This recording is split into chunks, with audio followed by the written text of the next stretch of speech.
Hello everyone, this is Brother Benson and I'm joined here with my good brother here, Miguda habari gani? Niko salama kakangu, labda za kwako. Mimi niko vyema. Hiyo ni poa kama uko vyema. Hata mi niko hapa na pale kusukuma gurudumu, Kusukuma gurudumu la maisha. ingawa ni nzito, lakini tunasukuma tu. Unajua wanasema lazima kuna wanasema kwamba lazima tusukume. Na pia kuna jambo leo nilikuwa nazungumza na rafiki yangu fulani akaniambia kuna vitu ambazo haziko ndani ya uwezo wetu, unapata kwamba huwezi zibadilisha, lakini kuna yale ambazo unaweza badilisha kama binadamu. So zile unaweza badilisha, unaweza izibadilisha, na zile hauwezi badilisha, inafaa uziwache jinsi zilivyo. Siku moja mazingira zitazibadilisha. Labda wewe umesikia maoni kama hayo? Hiyo ndio maoni alikuwa ananiambia.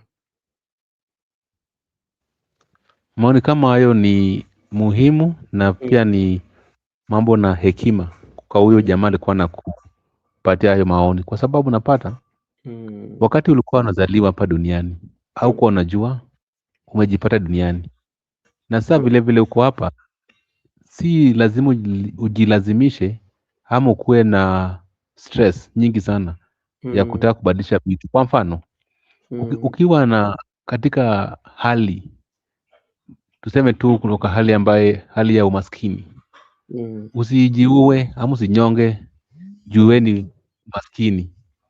We ngoja tu vitu zifanyike venye ziko hapo mm, mbele, mambo itakuwa tu shwari, kwa maoni yangu. Sasa kuna vitu ambavyo unaacha tu zikae tu venye ziko. mm, Uwezi, kwa mfano, usiibe, usigonge mtu, mm, usijinyonge juu unataka hali ibadilike. Kuna wakati hali mbaya, kuna wakati hali nzuri, hali ya maisha, kuna wakati wa kukosa, wakati wa kupata.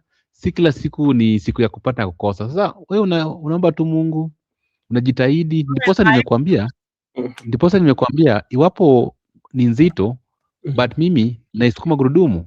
Hiyo ndio hali ya maisha. Iwapo maisha kuna changamoto hapa na pale, lakini hiyo sio mwisho wa kuishi. Wewe sukuma tu, things will just happen by the time. Yeah.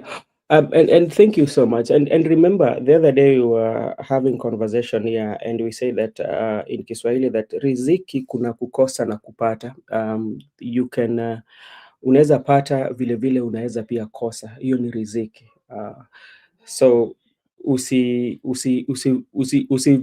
usivunje moyo, Anyway, Miguda, thank you so much. So much is going on. And in the political landscape, there's something that has really happened. Today, President Uhuru Kenyatta and Rigathi Gachagua, for the first time ever since Rigathi Gachagua was impeached, and for the first time ever since President Uhuru Muigai Kenyatta left the office, Rigathi Gachagua was there in Kirinyaga to receive Uhuru Muigai Kenyatta. And, I think it was a very good moment for Rigathi Gachagua. This maybe if they've been meeting in private, but in public, this is the first time we are seeing this, bearing in mind that when Uhuru Kenyatta was leaving the office, there was a way in which Rigathi Gachagua really, really, really attacked Uhuru Muigai Kenyatta. And that is what is making part of our discussion. Apart from that, also, we are talking about the exchange that has been between Aden Duale and Rigathi Gachagua. And this was concerning the corruption in the Shaa, whereby Rigathi Gachagua has really accused Eden Duale to be part of uh, the Shaa that are taking the money. And the other day, he had a press conference and named some few individuals that he said that those are proxy or the people who are working for um, Aden Duale. And he was talking about 104 billion that was used to uh, for the Shaa, for the system. And, so it is something that has been going back and forth, including Adan Dwale also attacked Rigathi Gachagua on the family issues. Remember the will and the one of the his eldest brother, family member who feels that there was a forgery in the will, and they seek the guidance and assistance of the president. But we talked about this one yesterday, and we are still continuing to do the research. You and me know that that will that was written by the senior Gachagua is one of the wills that are being studied, especially in the school of law right now. Say, and like people are saying, that was the best will ever done in the country. And the students, yeah, it's the case study. So we might also touch on that too. Quite a number of things also that is happening. So, Miguda, maybe on your side before we continue.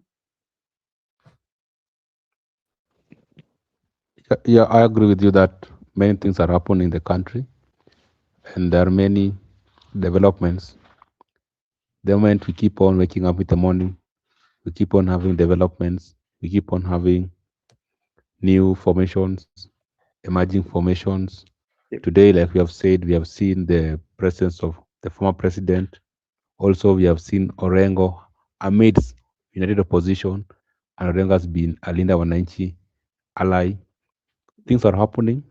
We have also seen president in the state house. We have also seen John Badi today appointed as the chair for the National Infrastructure Governing Steering Committee. We Mhm. have seen many things happening here and there, things realignment, Mm. and that's what we call democracy. We should just And do it in accordance with the law. all right, thank you so much. When you go to Kirinyaga, maybe the overview. It seems that there was no representation from the administration, because I saw the leadership of the opposition, the so-called principal, were in attendance, but I did not see anybody from administrative side, or from President William Ruto side, or did I miss something?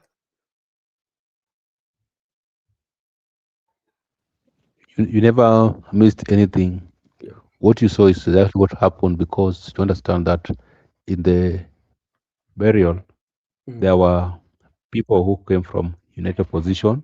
Yeah. They are all present, in addition to the former president and the Wananchi Linda Orengo, who was also given a chance to speak. Mhm. And the alignment, where there is convergent between the Linda Wananchi and United Opposition, that all of them are singing one term. Yeah. That's where they have the similarities. So Mm. likely they can work and form coalitions going forward because they have agreed on one term. Miguda, Uhuru Kenyatta has always been in the talks, especially when he appear into public, especially his reception, his connectivity, the way he connects with the people, especially in gathering. And today also, when he came out of his motorcade, and you could see, or how people were, very happy to see President Uhuru Muigai Kenyatta. We've always talked about it, but what can you say about this and the moment Rigathi Gachagua was among the leaders who were receiving him? You talk about the Uhuru Kenyatta and the people, and the moment for Rigathi Gachagua, especially to receive Uhuru Kenyatta in public. What do you think was going through Rigathe's mind, especially in that moment?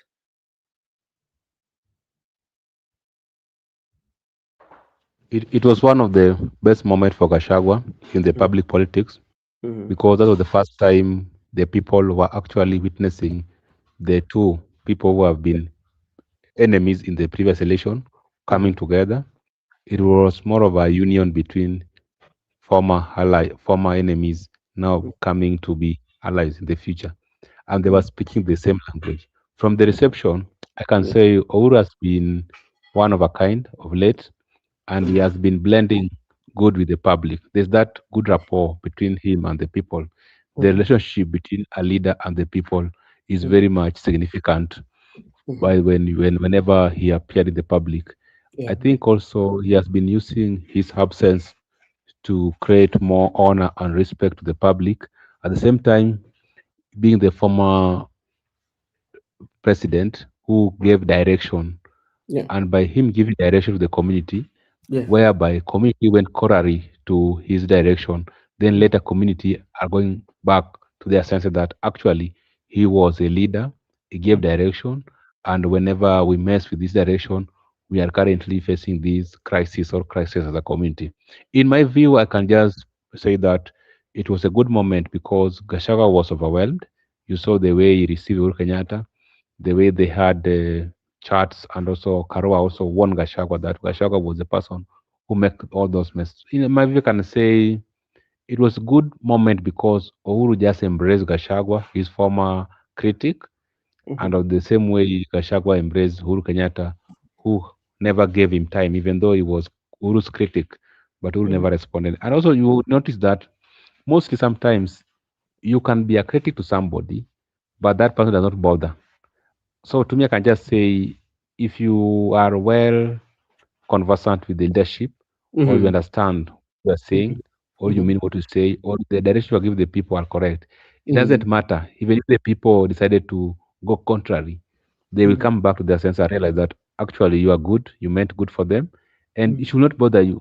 That's my view. Okay, thank you so much, and you've put it well. Now, when you reflect back, especially during the time when President Uhuru was exiting, and at the Nyayo Stadium, when Rigathi Gachagua was given an opportunity, especially to take the oath and of the office, and you know, he bashed Uhuru Muigai Kenyatta and talked political insults to him, and the president from there, the president did not even say a word. The only some incidences whereby Uhuru actually confronted Kioni then when he was still the Secretary General of the party about Rigathi Gachagua, and the rumors that has always been that Rigathi Gachagua have been working ways in which to reconcile. Do you think this was that moment, or from the look of things, there is a possibility that Rigathi Gachagua and Uhuru Kenyatta have been meeting behind the scenes, and these are people who are talking? As you answer that question, let me also take this opportunity to thank Brenda has joined us, Gibson Connor, and Judith too. I think is here with us. Do you see that this was like the first time that is happening, or there've been talks behind the scenes? This is just now to confirm to us, like, oh, it had happened. Okay, before I respond to your question, Bro Benson, first Mm, also let me join you to welcome Brenda to the show, a good friend Judith, and also Goodia. And also, I'd like to brief Goodyear that may good God continue blessing you for the blessings you have shown to the channel and support. We pray to you, and may you continue having the good heart. God will always be with you. That's my prayers to you. mm, Robinson, to respond to your question, first, let me be very fast. When mhm, you realize that there have been some propaganda, I don't know, there have been some rumors mhm, hovering in the country that Uhuru met Gachagua at Nigeria, in Nigeria. They were in Nigeria, they met, they reconciled. What I've realized, or what we have discussed with you before we come to the channel, that there might be some behind the scenes meetings going on yeah. everywhere. There are Mhm, many things on that is not in the public. Uhuru might have met Gachagua because the kind of love you saw when he was being received, the kind of laughter they exchanged, and mhm, Uhuru was sitting in he was sitting between Martha and Gachagua, and Gachagua and Uhuru seems to be speaking the same language, and even Uhuru also emulates the Linda Ground, that Linda Ground DCP, like more of endorsing DCP to be the Mount Kenya vehicle. To me, I think there have been a lot of things discussed behind the scene. A lot of things have been discussed. There have been many meetings to the extent that when Uru was given opportunity to speak, he is more of endorsing Gashagwa because he said that Gashagwa, you are the person who brought Kikuyus this mess. It's now your duty to ensure that you get them out of this crisis mhm, as a community. So he was mhm, like handing over to him that you are the person who brought us here, get us out of here. So he was giving a duty to continue doing the good work he's doing to bring the community together, and yeah. more importantly, also be leaders who shows more of union to the people, not insult. In my view, I can say this is not the first time they are meeting. They are Um, meet in private and they have mm, reconciled as kinsmen.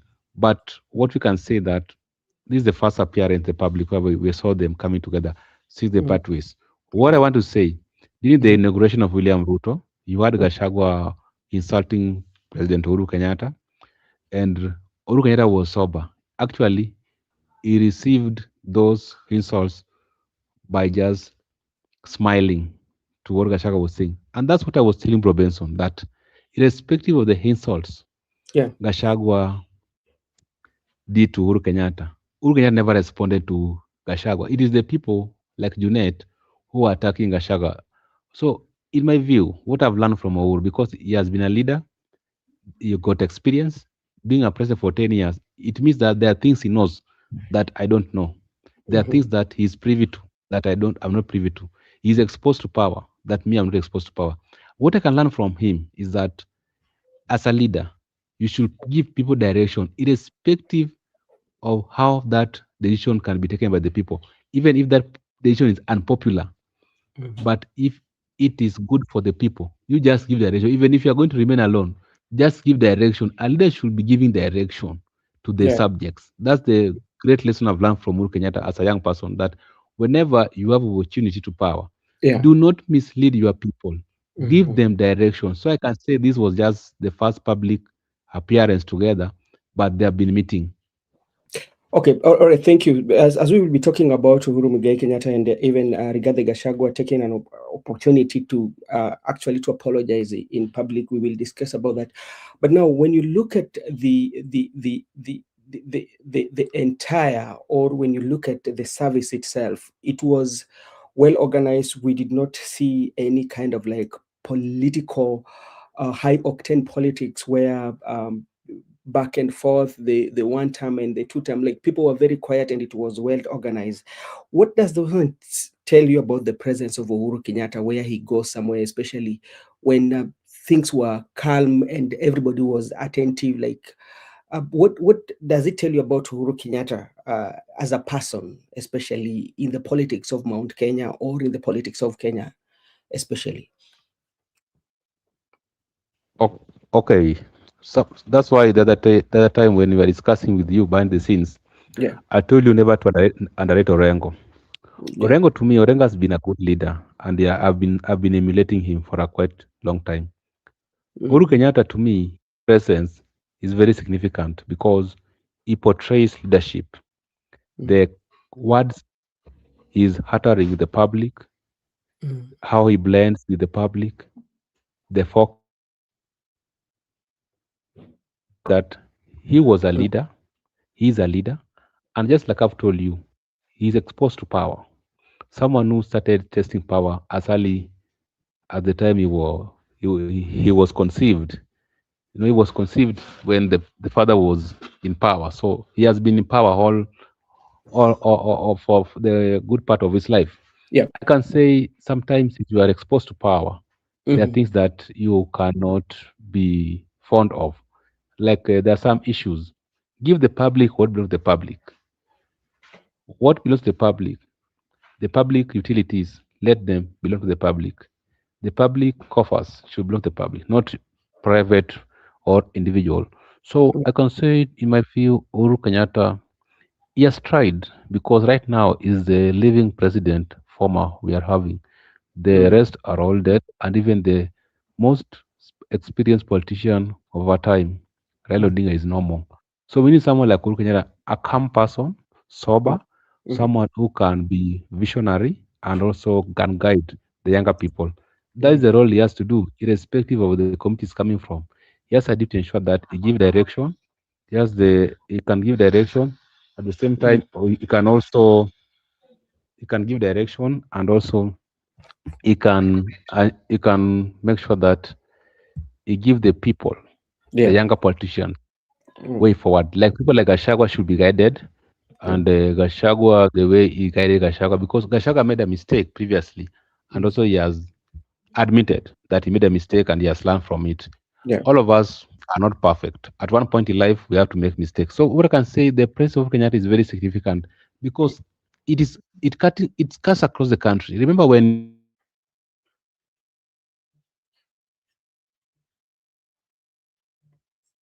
All right. I'm waiting for me. Good. Let me take this opportunity also to welcome our good friend Paulo. Paulo, I hope you are doing fine. I'm still just waiting for me. Good. And this is what Gibson Connor says. Let me just say it. Uhuru is a forgiving and a caring person. I don't think there's anything suspicious about his visits to his former colleagues. There are no enemies in politics. Thank you so much. And maybe Miguda, if you are on and the Gachagua coming out publicly, especially to apologize to Uhuru Muigai Kenyatta, do you think that one will solidify or build um, his authority amongst the people of the mountain, accepting that yes, what happened and all this is happening is because of me, and I'm taking that responsibility, and I'm ready to apologize, and hello me good, oh hello me good, bro, sorry, yes, so sorry for that. If I all can right. conclude, Mm-hmm. I was saying his presence is felt, is very significant, and Uhuru is jovial. But let me tell you one thing also with Uhuru Kenyatta. Mm-hmm. Uhuru Kenyatta is also someone who has come of age, and Yeah. from his experience, he has learned to Mm-hmm. let go many things. Because if he could be someone who is not letting go, just Yeah. like we have discussed with you, Mm-hmm. today Raila could be the president, Mm-hmm. or Raila could have died as a president. In that case, he Mm-hmm. could have, but he decided to let go many things in his life. So I think that's part of the trait of a leader. Most of the things you let go, because if you cling to many things as a leader, many people can die. And there's a verse and a chapter in the Bible. I've forgotten the verse and the chapter, but if Mm-hmm. you Google can find out, Mm-hmm. whereby I think it's one of the writings of King Solomon. He Mm-hmm. said that a leader should not a leader should not be hungry. When a leader is hungry, anyone can die. Somebody can die. Because when you provoke a king, actually it's talking about a king. If a king becomes angry, Mm-hmm. we can have a funeral. Someone can die because he can order. He has all instruments of violence. So Mm-hmm. I believe as a king, you should always try not to be angry. You let go many things. The reason why I brought issue of Orengo is because look at Orengos right now. Orengo is very calm. He's not bothered. He's not disturbed with the issue of being governor for second term. He's on with his course. Just like I've told you, you don't need to hang to this thing that I must be a governor for 2 term. Yeah. I must be an MP for 2 term. You just side with the people, even if they're not going to elect you. And that's why I'm telling the people of Shaa. Orengo is not bothered about being re-elected. People are saying, there's some. Let me tell you, there are some Mm-hmm. people you can sing to them that you are 1 term. They don't care. By the way, Uh, Mm-hmm. there are some people who don't even care being re-elected. They will stick with the truth, and they will always defend the people. So one of the people are like Uhuru Kenyatta. Mm-hmm. Uhuru Kenyatta, to me, is very organized in his retirement, and is very organized as a leader, whereby he lets Mm-hmm. many things go. At the same time, he's more focused on the young people and also on the future. Because if he can cite the young people's aspiration, the young people's visions for the country, it means that he knows very well that in the next few years, Yeah. it's us, the young people, who running the show, not the current leaders. So I think we should, as leaders of this country and young turks, Mm-hmm. if you find a leader like Uhuru Kenyatta, we should learn from him. Like me, I've told you the best lesson I've learned from him is that as a leader, you must give direction. So anytime I got into leadership position, I Yeah. must be someone who's visionary and Mm-hmm. gives direction. But most of the time, you must let many things go. If you are insulted as a leader, like the case of William Gachagua, if Mm-hmm. Gachagua insults you, you focus on the Wananchi, ignore Gachagua because Gachagua, that is his role. Because by the time if you go down to exchange words with him, Mm-hmm. it's like you want to be a position leader. You are going to take the role of Gashagwa. So as a leader, always let many things go, ignore many things and move on. Focus to Wananchi. Okay, okay. Thank you so much, Mr. Mikuda, for that. And maybe I'm seeing our good friend Musimamo also is here. Maybe, but by Rigathi Gachagua offering his apology publicly before the people and taking that responsibility, do you see it playing a major role, especially when we talk about Mount Kenya politics, and solidifies his base, or giving uh, that authenticity to continue doing what he's doing, or giving the path to be like somebody who is going to be a reference point, especially in Mount Kenya when it comes to discussing about the issues of Mount Kenya? Robinson, that's a very good question. And when you listen to Paul, Yeah. Paul Mwangi, when he Hmm. was discussing Raila, Yeah. that Raila was a mysterious person. Raila was someone whom you could not predict, someone whom you could not know his next move. In my view, to answer that question, Uhuru is also a good leader. Me, as Mm, someone who likes football, Uhuru is a good player and a quality player, or Uhuru is a good coach, whereby he has decided to let Gashagwa be free and and have his time, his moment. And mm, also he's trying to take Gashagwa some guidance that when you had opportunity to do your politics, you did it wrongly. mm, Now you have opportunity to redeem yourself. Kindly play safe. Because in this world today you are my enemy, tomorrow you are my buddy. But also in politics, you cannot say never. In politics, it's about interest. Sometimes I can play with you, tomorrow I mhm, can play with another opponent, and that's how it happened. So in my view, Oru mhm, is someone who knows how to. He understands the pattern. He mm, understands the dynamics of politics. He mm, knows at what time you can use your back four, at what time you can use your forward, at what mhm, time you can pull the trigger. mm, Just like what Paul Monkey said, Raila knew very well at what time to use the Linda Wananchi and at what time to use the Linda ground. All of yeah, them have been subscribed to Raila's school of thoughts. But Raila died, now we have two factions. So there was a time he was pulling Linda ground. He could hacks people like Oburu Dinka. And the time he goes to war, he could use the Linda Wananchi, where now Orengo and Babu are swimming and Sifuna. So in my view, whenever that's why I've been insisting in this channel that you cannot be a politician or a leader without a strategy. You must have a strategy. Whenever you're going into a war, you must have a strategy. So what's your strategy? So to in my view, Ouri is very strategic and also is trying to guide people like Ashok that in whatever you do, you must be strategic. Most of politics. Don't play politics without strategy because you can go to negotiation mhm, but after negotiation, you find that you are a lone ranger. Like Gachagua, he was the deputy president of William Ruto in UDA without MPs. So when times of impeachment comes, it was very easy to impeach him. So he ought to have played hard that as I'm coming to this negotiation with the UDA, I have my Mount Kenya people with my political party. So yeah, when the times of impeachment comes, you have the people defend you. So you mm, cannot leave your Paul Mwanga is a very, very, very good term, and I want to quote him.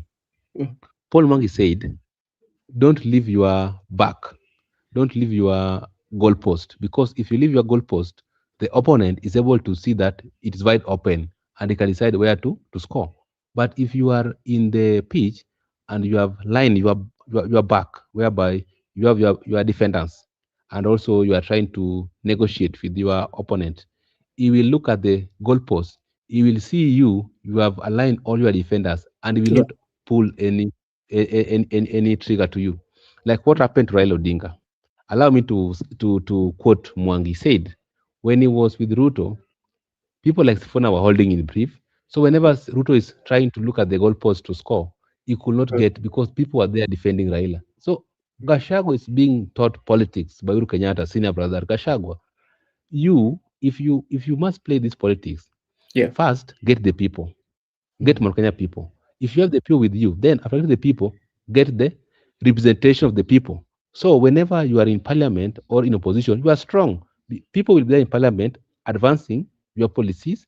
At the same time, the people will be there backing you. So whenever opponent is looking at your goalpost, he'll mm, see you have defended it. But if you are there, you got no people, You got no MPs or representation of the people. Ruto will score. That's why Ruto score against him 1-0. It was first time that was half time or what.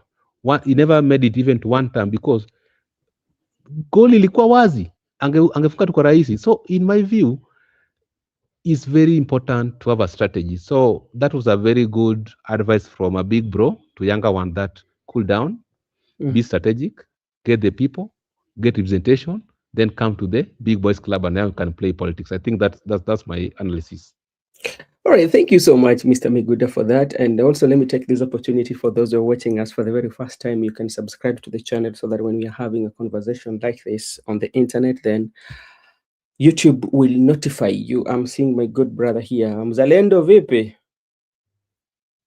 Msimamo vipi? I need to go.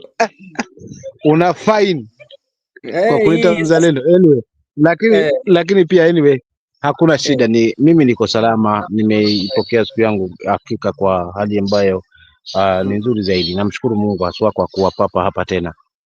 Labda pengine haswa ni msalimia ndugu yangu Miguda na wale ambao wako kwa comment section hapo. Unajua wakati ambapo tulikuwa tumeanza mazungumzo tulisema mambo haya kwamba kuna vitu ambazo ziko ndani ya uwezo wetu ambao tunaweza badilisha. Vile vile kuna zile ambazo haziko katika uwezo zetu, haziko ndani ya uwezo wetu, hatuwezi zibadilisha. Tukakubaliana kwa kauli moja kwamba zile ambazo tunaweza badilisha tufanye jinsi tulivyo, ama kitu ambacho sisi tunaweza fanya katika nguvu zetu, tuzibadilishe zikuwe mzuri, na zile hatuwezi tuachie Mola na Rabana azibadilishie. Kwako wewe unaweza sema vipi? Yaani hapa kwa kubadilisha ndo sijapapata, tunabadilisha nini haswa?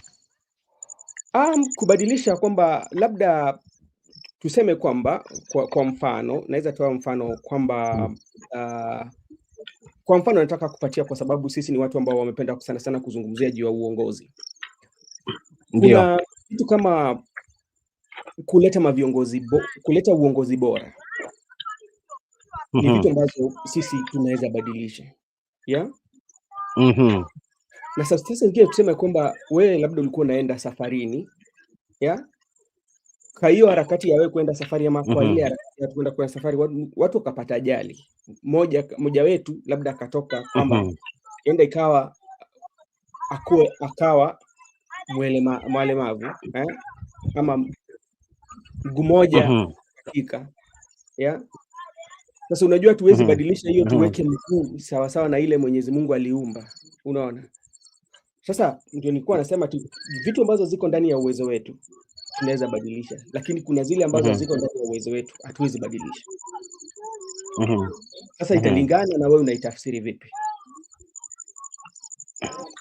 Kwanza nichukue fursa hii kwanza kuweza kumshukuru ndugu yangu haswa kwa moyo mkunjufu, ndugu yangu Gudia. Hakika kweli nimeshukuru na nimeshukuru zaidi, na Mungu amzidishie pale. Nimeshukuru pakubwa. Then nikirudi katika yale tunaweza badilisha, la kwanza tubadilishe system na masuala ya uongozi. Yaani uongozi sionekane kwamba hii time limit ya president ya kwamba ni kawaida. Kwa hivyo kiongozi ni lazima akiingia kwa uongozi ni lazima piga ua. Either amefaulu maana hajafaulu, ama ameongoza kwa hali nzuri ama hajaongoza kwa, lazima apige tambili. Hii kitu inatumaliza. Naona katika mageuzi basi haswa kuwekewe haswa 5 hadi 1 term limit kwa rais. Yaani itokee sasa mwananchi apewe ile nguvu kwamba amedeserve, basi mwananchi anaweza kuwa na uwezo, lakini si kiongozi kuichukulia hii kwamba 2 term ama hata mbili lazima apitie hapo, either amedeserve ama hajadeserve. Kwa hiyo katika mageuzi ambayo tunazungumzia hapa, mimi kimsimamo wangu nasema kuwa kuna hiyo gap kwamba mwananchi amesimamia hili kwamba kiongozi haswa ni mwananchi ndiye ambaye atamrejesha, wala si yeye atajirejesha haswa, kwa sababu ni lazima 2 term, kwamba tunajengwa na historia kwamba fulani alikuwa hapa 2 term, nani alikuwa hapa 2 term, mwingine alikuwa hapa 2 term. Hii kitu inatumaliza, kwa sababu ikiwa kiongozi hajadeserve kututengenezea yale ambayo yanatufaa, basi kwetu ni kwamba ni kama ambaye tunaandika sufuri, yani tunafuta sufuri kisha tunaandika zero. Kwa hiyo mimi naona katika haya mageuzi, mimi japo narukia tu, lakini mageuzi ya kweli ni ile kwamba tunaingia kwa yani kwa one term limit, yani miaka mitano ile. Hiyo ndio tunamwekea kiongozi sasa, tutampima pale kweli anakidhi ama hakidhi. Basi nafikiri hilo kwangu litakuwa ni jambo la mbolea zaidi, ili tuondokane na ile ukawaida, kwa sababu tumeingiwa sasa hivi katika ukawaida kwamba historia inasema hivi. Sasa hata kama historia inafanya hivi na kuna kiongozi hajadeserve, why should we give him 2 term? Okay, so imekuwa it's like a norm. So to me inasema mageuzi hapo hata kama kuna mengine yale, lakini mageuzi ya kwanza mbona hayahitaji so kuyaona as special kwa United Opposition, basi wa stand katika hiyo 5 term, yani 5 years ama 1 term limit. Kwa hivyo hapo kimaliza mwananchi ndio anapewa hiyo mbavu haswa kikamilifu, haswa kikatiba. Kwa hivyo iwe ni sheria ndani ya katiba kwamba mwananchi ndio mwenye maamuzi, si kitu tunaiona hapa kwamba inachukuliwa as norm, kwa sababu tunajengwa na historia kwamba huyu hawezi ondoka hapa tu, lazima amalize maendeleo, kwa sababu miaka mitano ya kwanza ilikuwa ni kujipanga, miaka mingine hapo ndio tunaishia mazima kujipata sisi ni kanga wenye chongo wananchi. Kwa hivyo I do believe kwamba kuwe na seriousness kwamba umepewa miaka hii mitano, isipofanyia mwananchi basi unajua kivyovyote vile piga huo hawezi rudi hapo, yani itiliwe mpondo zaidi na tuondokane na hii kwamba lazima kwamba kuna miaka hii mitano miaka mitatu wa kwanza kulikuwa tuko na empty coffers, kwa hivyo tumejipanga, kwa hivyo tutamaliza kazi awamu nyingine. Kwa nini amalize kazi awamu nyingine wakati nafasi hiyo yashapewa ya miaka mitano mtu waweza kudeserve?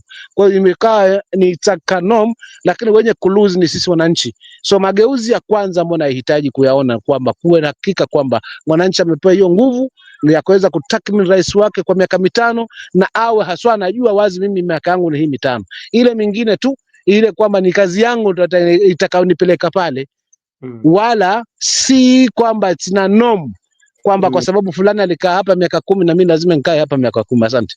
Okay, asante sana. Labda tu kwa ufupi, umesema kwamba umezungumzia sana United Opposition. Labda tu kwa ufupi tu, ni kitu gani ambacho unaona kwa kweli United Opposition wanafaa wabadilishe yenye iko ndani ya uwezo wao? Kila ambacho nataka wabadilisha sasa hivi ni mfumo mzima wa urais, hatamu ya urais, kwa sababu hapo ndo tunapatwa mazima. A president anachukulia kwamba miaka mitano ya kwanza ni ya kuweza kufanya yake, then arudi kwetu kujidanganya tena kwamba miaka mitano haikuwa inatosha, nipeni miaka tena hii mitano nimalizie kazi yangu. Kwani ni kazi gani ambao unaifanya ilo kushinda kwa miaka mitano ambao utaweza kuifanya kwa miaka 10? So it's like hapa tunaibiwa muda wetu, mwisho wa siku tunajipata kwamba yale magugu ndo tunayapokea na mbegu tunaziacha. Kwa hivyo mimi kila ambacho na hakika nacho kwamba United Opposition kwanza watupe kiongozi mmoja, kisha wahakikishe kwamba hili la limit basi limepunguzwa hadi miaka mitano. Ndivyo kama atakuwa kazi yake imefanyika vizuri, ameonekana na deserve, apewe hii mbavu. Nafikiri wasimame katika hilo, maana hilo ndo litakalotusaidia si wananchi. Hii masuala ambayo ni lazima kuwa na 2 term limit, tumeiona kwamba inachezewa mchezo sasa hivi, kwa sababu tukiangalia those who are believing on 2 term pahala wanatudanganya napo na kutupumbaza napo ni kwamba hati kazi kwa miaka mitatu inakuwa ngumu mno kwa kiongozi kuweza kutimiza. Uongo, kwa sababu ikiwa kama ni makusanyo ya nchi, wao ndio wanajua vizuri. Taifa letu la Kenya si uhaba wa hela tuko nao, ni matumizi mabaya ya hela ile, utunzi na kuweza kuihifadhi ile hela kwa ajili ya taifa ndo hakuna. So katika haya yasitupumbaze ili tusimtoe mtu kwa sababu ati tumebewa hiki kigezo cha kwamba ni lazima miaka 10 ndio amalize kazi yake. No, hii ni kwa ajili ya wanasiasa ndio ambao wameimplement hili machoni kwetu, lakini nafasi yetu kama wananchi tunajua kwamba miaka mitano kwa uhakika inatakiwa kiongozi amefanya kazi nzuri, sawa tutamregesha, hajafanya kazi aende nyumbani. So wastiki katika hili, na tunaamini kwamba viongozi hawa kama ni Matiang'i, kama ni Mathakarua, kama ni Kalonzo, kama ni nani, kama ni yoyote yule ambaye atakasimama, tunamwekea 5 years ili tumhakikishe kwamba na kama hajadeserve, hajafanya yale ambayo ni ya Mkenya, basi katiba turuhusu wananchi kwamba tuweze kumtoa haswa pasipokuwa na vigezo vingine ambavyo tunavishuhudia ambavyo vinatuzuia kwa muda huu. Asante. Okay, asante sana Miguda, also asante sana kwa kukuja Miguda. I will engage Dogo, lakini kama dakika ngapi nitakuwa nimefika nyumbani, ndio oh, tutashuhudiana vizuri. Kwa hivyo nitatoka kidogo, lakini kama dakika 5 nitakuwa nimefika nyumbani ili tuingie kwa kipindi rasmi. Asante. okay, asante sana kakaangu, bado tuko hapa, tuko na mazungumzo. Najua kwa bahati nzuri utakuja kutupata sisi hapa na tutaendelea na mazungumzo na utazidi kutupatia hoja zako ambazo zitatusaidia sana sana kutathmini na pia kutupatia mwelekeo kulingana na uongozi wa nchi. Miguda, let me engage you especially. I know we've talked so much about Uhuru Kenyatta, Rigathi Gachagua, and there's so many um, um, uh, talks on, especially right now in politics. We saw Orengo coming into the meeting, and President Uhuru Kenyatta was confirming that he was not aware that Orengo was coming, and even Rigathi Gachagua, because even Kalonzo and he knew Wamunyoro was in the tour, but seemingly these leaders might have attended this function by surprise. President was not aware. But let's go to Orengo, especially on what Orengo say, that he reminded, or he said that this is what he said: Uhuru, those people bothering us, ODM were your people. Those days they were saying that Uhuru has given us money and they were Uhuru's people the most. Yeah. So Orengo was just trying to tell Uhuru Kenyatta about those who used to support him. That is including, I hope, the Junet Mohammed and the group that used to support Uhuru Muigai Kenyatta. And now they are the people who are saying that Uhuru Kenyatta has given them money to go around doing the Linda Mwananchi campaign. And also Orengo also talked about how the people of Mount Kenya were warned by Uhuru Kenyatta about the presidency and the reason why we are here. If you analyze the presence of Orengo and the speeches that Orengo made at that particular event, what was his achievement? What did he want to achieve, especially when you look at it politically? Yeah. That was politics. Yeah. That was politics. The way you have said Mm-hmm. politically. What I can say first, these are colleagues. They have worked before. Mm-hmm. Orengo and Mata Karwa, these are senior councils. They have their numbers. Maybe they have been communicated Yeah. before, or they were in contact.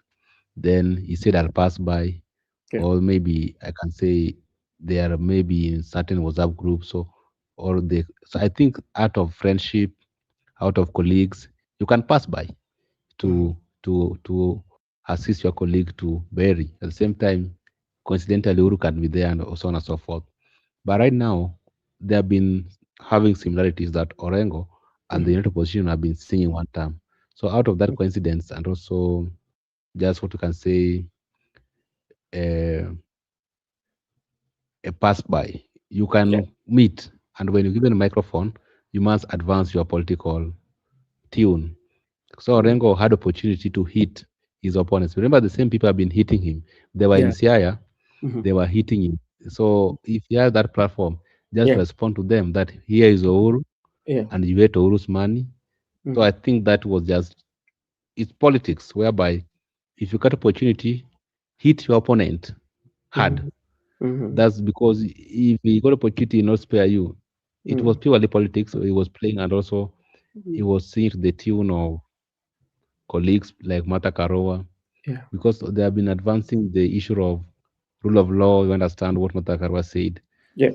That's good, my view. All right. Okay. Thank you so much. And another thing also, as you know very well, there's also been this perceived hostility between the two communities. And also Orengo also was also pleading, or Orengo was just saying that there's nothing wrong because, like, um, you know, the problem would not be with Uhuru Kenyatta, I mean, and it could be with them. And let me bring you back, especially on what Uhuru Kenyatta said, because, like, for the past few weeks, we've seen insults, especially among the politicians. That is the president himself. At some point, president called the united opposition that they are foolish. I quote the president, and also the body shaming that has been taking place, especially in the leadership. The leaders especially the united opposition, Rigathi Gachagua and President William Ruto. And this is what the president said. I quote him: "Kenyans want leaders. They don't want politics and insults. A country needs leaders with integrity, principle, not those serve themselves." And politically, when you're looking at this politically, it must be directed somewhere. Any statement cannot be made in politics without having a target. You cannot. Um, uh, what do you think of that? That was very good advice, but I'm looking at it from a different perspective. Mhm. When Ruto institutes that the opposition do not have agenda, and the opposition also trade that the agenda is William Ruto, Yeah. then Ruto also said, okay, if I'm your agenda, then you also will be my agenda. I'm looking at it in this way. Yeah. What if the person who proposed that united opposition has got no agenda? He's a person who has got no agenda. So he wants you to engage him at personality so that you can have a field day. Maybe Ruto never had agenda. So he wants you to engage him in personality so that he can have a field day because he has done that one for the last 10 years against Raila and he has perfected it so well. Mm. That one could be a play whereby I know very well that I got no good intention to deliver for you services Mm. because I'm in the business whereby me, I'm doing my business with the government. And also you have put pressure on me to work for you people. I can just create a narrative that, okay, you guys don't have agenda so that you can, so I'll say, okay, I'll take excuse. Yeah. It's you people who started insulting me. Now let me introduce. So in the real sense, I got no agenda. Or maybe I've promised you heaven, but I've never delivered anything. Now I Mhm. want a scapegoat. And my scapegoat could be, let me engage these people personality. Yeah. In my view, I don't that's why I was advising the young people. We don't need to play those politics of insults, personality. Let's engage Kenyans on the issue-based politics. Mhm. Even like I've told you, even if you're unpopular because of your issue-based politics, just be unpopular. Don't play insults so that you can become popular. That demonstrates that you aren't a leader. A leader sometimes it forces you to take some hard decision for the sake of saving the people Yeah. and for the sake of saving the country. Even Mm. that decision can be unpopular, but Mhm. you must take it. That's the traits that will make people view you as a leader. So I Mm. think, in my view, Uhuru Kenyatta has seen it all. They have told you, and whenever I say that, let us engage on the issues affecting the people and be leaders who can guide the people, not insulting each other. That was something that can be taken. And let me tell you, Mhm. some people can underrate, like we have said, you can underrate those sentiments. Mhm. But at the end of the day, that's where we usually end. Even after our elections, we bury our differences, then we forge on how we can work together in this Yeah. country. We cannot remain competitive during Mhm. election and after election. After election, we need to resolve and move forward as a country. Yeah. Okay, all right. Thank you so much. And to remind you, something that also happened. I think today, when even you look at the body language and of Rigathi Gachagua and President William when they're sharing light moments, I think today Rigathi Gachagua is going to have a very good sleep. That is what I Leo atalala na kiatu. atalala na kiatu. And Miguda, let's switch a bit. President William Ruto today was hosting women in State House, and he also during that he also mentioned about him having PhD, and this was an empowerment program, and we've seen especially President William Ruto have hosted quite a number of groups in State House, and all of them are geared towards the employment. Maybe, do you feel this approach of employment whereby you select a few women or a few group of people to come and say that this is what we are going to do, represent the larger view of the country? And if you're very, very, very, very keen, if you look at the majority of leadership of women who were there, the people in the working class. We are not seeing a lady from Turkana who find it very hard to get even some water to come and say that, President, this is what we want you to do for us. Do you think this is the way to go, especially to solve the issues and to create pathways, especially for empowerment for the women universally, especially you're looking at it, Kenya as a whole? When you bring the issue of universally, it's quite more of a challenge Yeah. because you don't know the composition of women who Yeah. went to state house, Mm-hmm. or you don't know the criteria of Mm-hmm. picking them. Yeah. So they can just be representatives whereby they are the face of women, but in the Mm-hmm. real sense, they are not diverse. They have Okay. not picked women across the country nationally, maybe from Turkana, Wajir, or Mm-hmm. from Elgeyo Marakwet. They have decided to take women from maybe, let's say, Kibra, to Yeah. be maybe a certain slum. Mm-hmm. So though some, you understand, bro, we are in politics, and politics you have to play all cards to make you Yeah. visible. There are Mm-hmm. sometimes you can play propaganda. There's Yeah. sometimes you can play AI. Right now we have AI. There's Mm-hmm. sometimes you can just drive perception of the people. There are some electorates who just vote for you because of perception, that they can say, okay, Bro Benson is a good guy. Okay, he is a good guy. Let me cast my vote for Bro Benson. But he has got no any personal Mm-hmm. interaction with you. He has got no any personal interaction with how you deliver services or projects. Maybe in your projects services, you are the person who owns the company, so you are Yeah. getting the kickbacks. But they can do that. Okay, Bro Benson came here, gave us 3Ks each. Let us Mm-hmm. vote for him. There are Mm-hmm. some electorates who think along perception. Mm-hmm. So what Ruto was doing today, he was creating perception to those electorates that is going to empower women. I think Mm-hmm. that's how it was. That's why I was telling you. Mm-hmm. It's all about strategy. No Mm. strategy, no winning. Okay, all right. Thank you so much. Let me also take this opportunity to thank Mary Kinyeru for joining us. If you're new in Brother Benson Media, kindly we are requesting you to be part of the family by subscribing, so that when we are having discussion like this, YouTube will notify you and be part of the conversation. But do you see, you feel that that approach is okay? Because, like, he is in politics. There are those who say that, okay, the approach that the president is using might not be beneficial, especially to the majority, bearing in mind, even during the campaign, president had women charter, and the women charter, some of the issues that are being discussed at this particular moment were included in those women charter. So what has really changed? Those are some of the questions, that have Okay, come up. questions can be asked. Questions Mm, can be asked, and mm, also people can ask whether it's going to be beneficial to women. But mhm, we have different people here. We have the mm, electorates who are focused on how they can benefit from the president. But we also have the president. The mm. president's main agenda is to go to re-election, no matter how. If he can rig, even if he can rig, he can do it. To Yeah, him, retaining that face of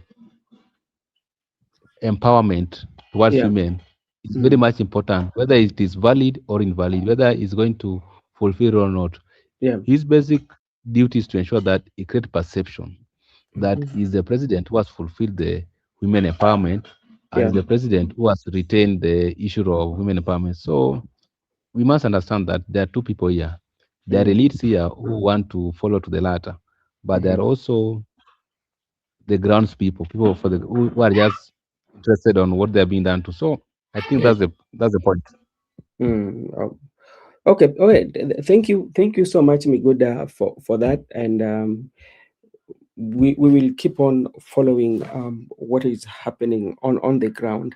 Let me just bring you to some of the speeches, especially that President Uhuru made, and some of the quotes that we also got from Rigathi Gachagua. This is what Rigathi Gachagua: "No one will ever come between me and Uhuru. Uhuru is my elder brother, my own blood, my kinsman. Ruto came and tried to drive a wedge between me and my brother, but that will never stand. The only thing I regret is this: Uhuru warned me that Ruto was a bad person, but I did not listen. That's, I quote Rigathi Gachagua today when he was given an opportunity. Another thing that President Uhuru said uh, on his speeches is that I don't want to speak much. I didn't even know whether Orengo or where Orengo came from. I was also surprised about Kalonzo, and I thought Wamunyoro was doing his particular tour. That is what Uhuru Kenyatta said. Orengo, you must understand that Ruto is very strategic politician. He got into the Jubilee Party and now he has moved into ODM. We must make his life very difficult. Don't let him sleep. He did not get into the UDA party, but they formed the UDA party with President Uhuru Muigai Kenyatta. I stand being corrected because I think they had TNA and URP. They came together to form a Jubilee party. So their parties were, they make sure that they exit your party. They terminated their parties, I would say that, and they formed Jubilee. He did not come into the Jubilee. I think they formed it together with maybe equal shares.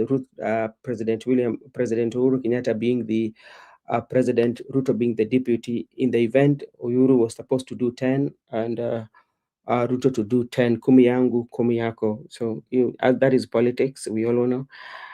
I went back to Shaweri and I'm listening to the ground. What I'm hearing is that they want people to be united. That is what Uhuru Muigai Kenyatta said. What do you say about that? He went back to Shaweri.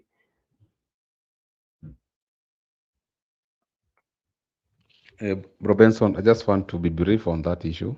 You know, people like Orengo, sometimes they have experience because Orengo has been in politics for a quite long time and he has seen it all. Orengo is also someone who's very intelligent. When Orengo gave you advice that Ruto is very strategic, he knows what he's saying. And that's what I was telling you. You can be popular, you can have the people, you can have representation. But if you're not strategic, you're not winning this seat. So as long as we are doing our homework, as long as we are doing due diligence to make him one term, we also need to be very strategic. And being strategic is value additional as a politician. That's why Orengo was admitting that he is very strategic. And you know, he wanted to divide Mount Kenya. He's now going to divide ODM. That's what tells that he's very cunning and he's very strategic. And right now, he's even planting UDAs in the ODM stronghold. So I just want the all statement you have asked me in a nutshell. Any politician must be strategy. No strategy, no political win for you. Okay. All right. Thank you so much, Mr. Miguda, for that. And we cannot go without talking about. Let me see what is here. James Orengo James Orengo really has had enough of Ruto and has nothing to lose. Yep, and Miguda, you mentioned something that I don't know whether how sometimes we look at it, because the other day we were talking here, and we were talking about there, especially with or without Orengo being elected in Siaya, there are few things that will not change immediately.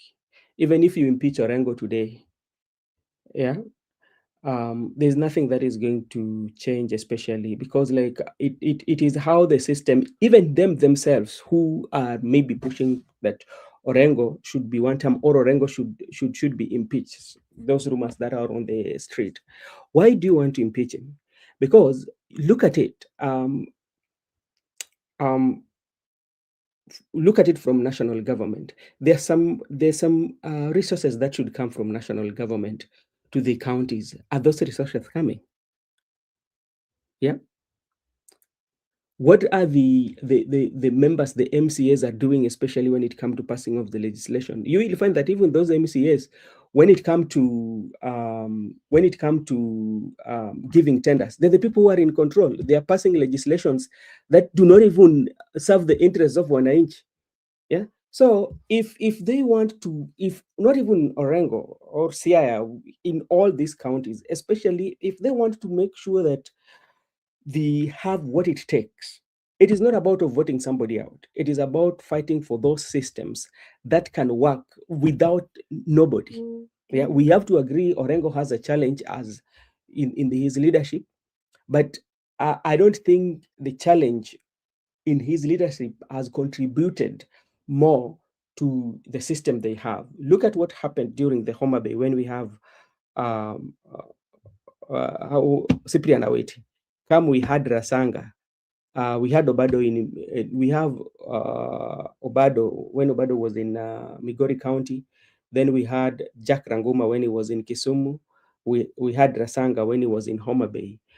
If you can point out, especially on some other areas, their changes have never taken. You cannot see no change, especially now, significant change. You're not going to see significant change in the healthcare when it's come to infrastructure. You cannot see so much insignificant change. Hey, Joseph, habari gani? Jambo, Brother Benson. I hope you can hear me. Yes, I can hear you. Where have you been, my brother? I have been around these corners of politics corners. Maybe sometimes I don't see you. Sometimes maybe when you come, I'm quite busy a bit. But I've been here. I see the studio is enlarging. I can see a camera there behind. I see it's good things. Good things are coming this year.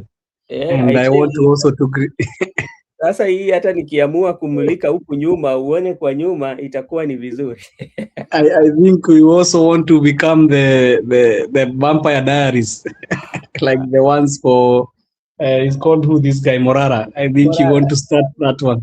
Let me greet Miguda. It's been long time. I see now he has become a Luo elder, even with the hat he's wearing. And so, I have missed my brother so much in these corridors. Okay, thank you so much, Joseph. Joseph, today was a very interesting day, especially when we look at the politics of Mount Kenya.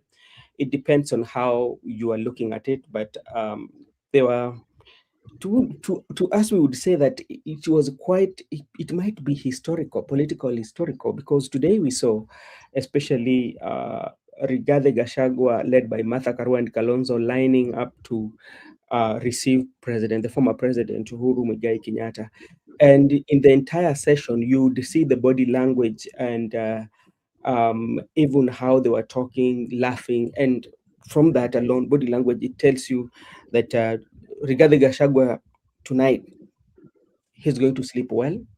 He came out publicly and apologized and took the responsibility that he was warned, but he did not listen. President also came out. If you listen to his speech, I know I will ask you something about his speech too. There's so many tones that we pick from that speech that politically they are very, very significant. So, in a nutshell, from where you sit, what would you say about what happened in Kirinyaga, the presence of Rigathi Gachagua and Uhuru Muigai Kenyatta? First, I want to say I watched the burial of the late senator of Kirinyaga, because it was the first time, I think, senator in Kirinyaga. Yeah. And I took quite some notes in that whole event. And to start it off is Uhuru has never been a vengeful person since he ever took politics. Mm-hmm. And we have seen it all through, even when he was defeated in 2002. He just accepted defeat. I think he's the only person who has accepted this defeat in the history of Kenya in terms of elections. Yeah. And he took it quite well. And after he became the opposition leader, and he also joined with teams of people like Raila Odinga when they were in the 2005 referendum, you remember? Yeah. And they were able to, there was a constitution reform which was coming under Kibaki, and at that time it was not seen a very good idea. Mm-hmm. So I don't think he has been a vengeful man, because also he tried to unite the Kalenjin and the Kikuyu and in times of war times that we had in 2007. Yeah. And you have seen him quite again coming back to also forget the things that he was done, because he was done quite horrified things, if we remember. And not only Uhuru Kenyatta, we remember even Raila Odinga was done very horrific things with his gas company Spectra, and also his Northland farm in his Northern farm, and how even they removed the presence of security from his mother and in Ishaweri. And you know who was behind this, you quite know. At that time, Rigathi Gachagua were not seen eye to eye with Uhuru Kenyatta. But I think he's one man we can take from and see that reconciliation is always a very good idea. He quite talked about how him and Raila Odinga wanted to unite the country. Yes. And I think from 2013 all through, I think Kenya, and let's say, there was fracas in 2027. 2017. In 2017, I think they tried with his brother Raila Odinga to quell the country. And you saw, even as we were going for the election of 2022, we were not thinking so much about will it be having temperatures, will they be high to a point where people are going to fight. So for him and Raila, I know they tried so much, because I was also in their brigade. Mimi si wale watu kusema ati ulituambia, mimi nilikuwa hapo, sasa mimi nawaambiaga tuliwaambia. So he tried to tell them, and I think he spoke quite in Kikuyu. I don't know if you want me to summarize what he was saying. Okay. Before you go there, and that's what I wanted to ask you, because if you are very keen, especially in Uhuru presidency, during his presidency, and if he has something that is bothering, or he wants to deliver a message, especially when he is in the mountain, he tends to resort to his dialect, or he tends to resort to his language, especially the Kikuyu dialect. And this is not the first time he was doing this, but he has done it severally. What from where you sit, why do you think that even today, especially in his speech, it was the dialect and the Kizungu, the mix?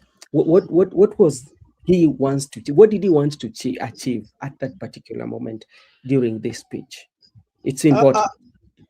I think when he changed to the Kikuyu dialect, he wanted to convey a message, because the people who he was speaking to, they were people coming from a place that they talk the same language. And Kirinyaga, if you have seen Kirinyaga has been very pivotal in terms of his presidency, because you were told that Kirinyaga, many people have come from the sector of trying to help the governments. You heard Rigathi Gachagua saying that Kibaki had some people, Moi had some people, and also Uhuru. I remember, you can see Kibicho.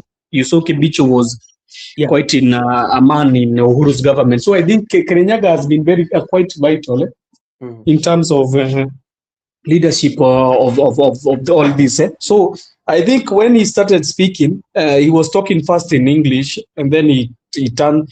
Also there was people who don't understand Kikuyu, like the likes of Akina Matiang'i. Kalonzo can be hearing, but Matiang'i, I think, and some other politicians like Wamalwa could not. Wamalwa sometimes Kikuyu and the Luya, sometimes some words you hear them, they pass. You feel like they are conveying. There's like one, because they are Bantus. So when he changed to the Kikuyu dialect, he was sending a message to the people in the mountain. And the same was being echoed on what Rigathi Gachagua was saying, that we need to unite and stand as one as we are going to head to this election. And he quite spoke about, even he spoke, I don't know if you heard, he spoke about how the Kikuyu region, or the Mount Kenya region, how the church played a role in Ruto becoming the president. And he was warning them, because he warned them. He had warned, Uhuru, when he was leaving the office, he had a very big quarrel with the churches. You remember? He's like, he was not in, Uhuru is a Catholic, but I think he was sending a message to these Pentecostal churches, because they really spread the word of William Ruto in their churches. Some even were putting his portraits in the pulpit. So Yes. he told the bishop who was there, the Catholic bishop, he told him that we remember that the church played a very pivotal role in this in the formation of this government, and he was telling them that they need to be very careful next time when they are doing things. He told them that your work needs to be only sharing the good news of Jesus Christ and church values, not involving yourselves with the politics. Leave the politics to the people who are supposed to do the politics. Yeah. Then he talked about leadership, and he said that people are going to come with good talking. I think he was talking about William Ruto. He said that people are going to come with sweet talking and sweet words, but most of them are not leaders. They are politicians. They are the word muteti. Muteti means a politician in Kikuyu. Okay. And then he said that you need to be very careful as Mount Kenya people when you are electing the next leaders, and the next leaders that are going to come, you need to note between the politicians and the leaders. And also, he mentioned that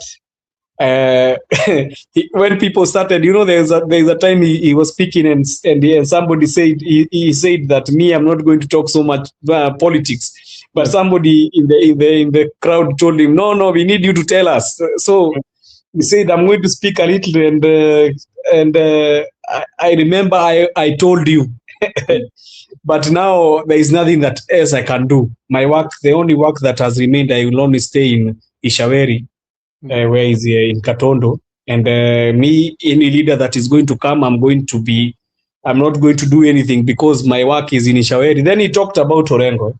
Yeah. And he said that even Orengo, he himself, they did not know they were coming. Yeah. So you can be, you don't know how things happen. You can find that maybe Gachagua tried to ambush Uhuru when he knew he was going there, but quite it's seen that they were talking. It means they are talking behind the curtains. You can quite see they are talking behind the curtains. But all in all, Gachagua now has known that you don't need to go in politics with hate. You need to go with politics with an open mind and a broad mind, because politics is a game of interest. Yeah. This time you have interest with somebody. Now he has interest with Uhuru because his boss took him out of the office, and he's a person who he campaigned so much. You know what was happening with Rigathi Gachagua. Rigathi Gachagua is a politician who never knew that after even you do all these things, even you win the election, you're not supposed to be. You are supposed to be uniting the country. You know what he did? He went in the inauguration, and he's the only person who really tried to embarrass Uhuru Kenyatta. I think Uhuru Kenyatta embarrassed him. He embarrassed him quite, and I think Uhuru took that to heart. I think even Uhuru, the things that he took to heart, not about him and the name callings in the campaign. The things that Uhuru had that hurt Uhuru was, one, the embarrassment before the head of states who are present there. Yes. The second one was his mother was taken security. The third one was his kids. You remember his kids, the firearm and everything when he went at night. And the fourth one was about the invasion of his northern farm. Yeah. So I think those were the issues but I think Uhuru is one politician who never takes everything at heart, and he always tends sometimes to forgive. But Rigathi Gachagua also knows his place. You heard him saying that in the next government I'll be a part of, even though I'll not be president or not. So he knows where his value is, and he knows where he has been kept. But all in all, Uhuru also has learned something from the Kikuyu people, even if he was trying to warn them. He has learned that the Kikuyu people, they need to listen to the ground. I think that is one of the things that he said there. He said that saizi mimi nasikiliza ground, because 2022 he was lied to by some people, some quarters lied to Uhuru Kenyatta, and it was quite so all was to tell the people of Mount Kenya that they need to remain as united. And he also talked about the country and said that the country need to remain united. Right now, I don't think Uhuru Kenyatta can get into the nitty-gritties of Shaa and everything. You will not see him talking about those things. Because one thing I know with him, he tried to shed off the tag of kingpinship and tried to be a statesman. So I think the statesmanship in him cannot really make him go into tribal politics of Shaa is not working and those other things. But he talked a very good thing and said that the Gen Z need to be given the opportunity to be able to air their views. And they need to continue the struggle they are doing if they are seeing the country is not headed in the right direction. All right, thank you so much, Mr. Joseph. And this is, I want you to be brief on it. And if you're watching us for the very first time, this is Brother Benson. You can support us by subscribing to the channel. So when we are having conversation like this with our panelists, you can also join us in the comment section. Before I invite Miguda Joseph, I want just to know from you in brief, by Uhuru Kenyatta even soliciting the advice, whereby some of is seeing like is targeting either the president and Rigathi Gachagua, but is in between giving an advice. Do you think this one can be a Gachagua moment whereby he said that, okay, as he has realized that, okay, I did a mistake, so let me learn from my mistake and, listen to what my elder brother is telling me, because it was also his assistant, he know more about Uhuru Muigai Kenyatta. Do you think that one can kind of like bring some building in Rigathi Gachagua politics going forward in Mount Kenya? Yes, quite. Rigathi Gachagua has a following. Even if you remove Uhuru Kenyatta in the picture, he has quite a following. But you know what Rigathi Gachagua needs? He needs the seal. He needs the seal to be stamped that he's the leader in Mount Kenya. And who is supposed to give him that seal? There's only one person who can give him the, what we call the credibility. There's a time you need credibility for something. So he needs to be he needs to be given the credibility from somebody who was, when Uhuru became the leader of the mountain, he was given the seal by who? He was given the seal by Michuki. You remember there was a meeting they went and Michuki really stamped the authority that Uhuru Kenyatta is the person that you're going to talk to in terms of Mount Kenya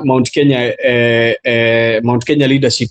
So right now, because he still has the power, the Mudegi you always hear, the Mudegi is the baton, I mean.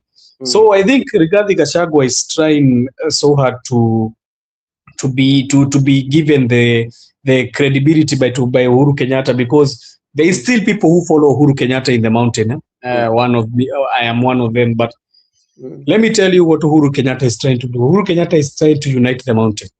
And I think in recent days, you see him also talking to Kindiki. Kindiki's stance have changed. I don't know if you have seen that Kindiki stance of the hardline have already changed. Even the way he's talking, you could see somebody who maybe, and in the recent days coming, you'll see a new different Kindiki. I think also he has known without the unity of purpose within the Mount Kenya, it is not going well for him. And he needs to double down. The repeat is always very painful. The repeat of what happened to Uhuru Kenyatta, Kithure Kindiki is afraid of that. Because imagine if we go to an election and the Mount Kenya, they support the side of Rigathi Gachagua, Kindiki will be thrown off oblivion in Mount Kenya politics. So I think he need to double down. And I think Uhuru, what he's trying to do is to unite these people. And if you had even, Uhuru, I think the person that Uhuru really likes in Mount Kenya so much is Martha Karua. Uhuru even has clarified it that he, even Martha Karua was talking and saying and telling Uhuru that the only place that you'd see me, I talk the truth and I stand for. That's why you don't see me supporting Ruto. That was she was saying.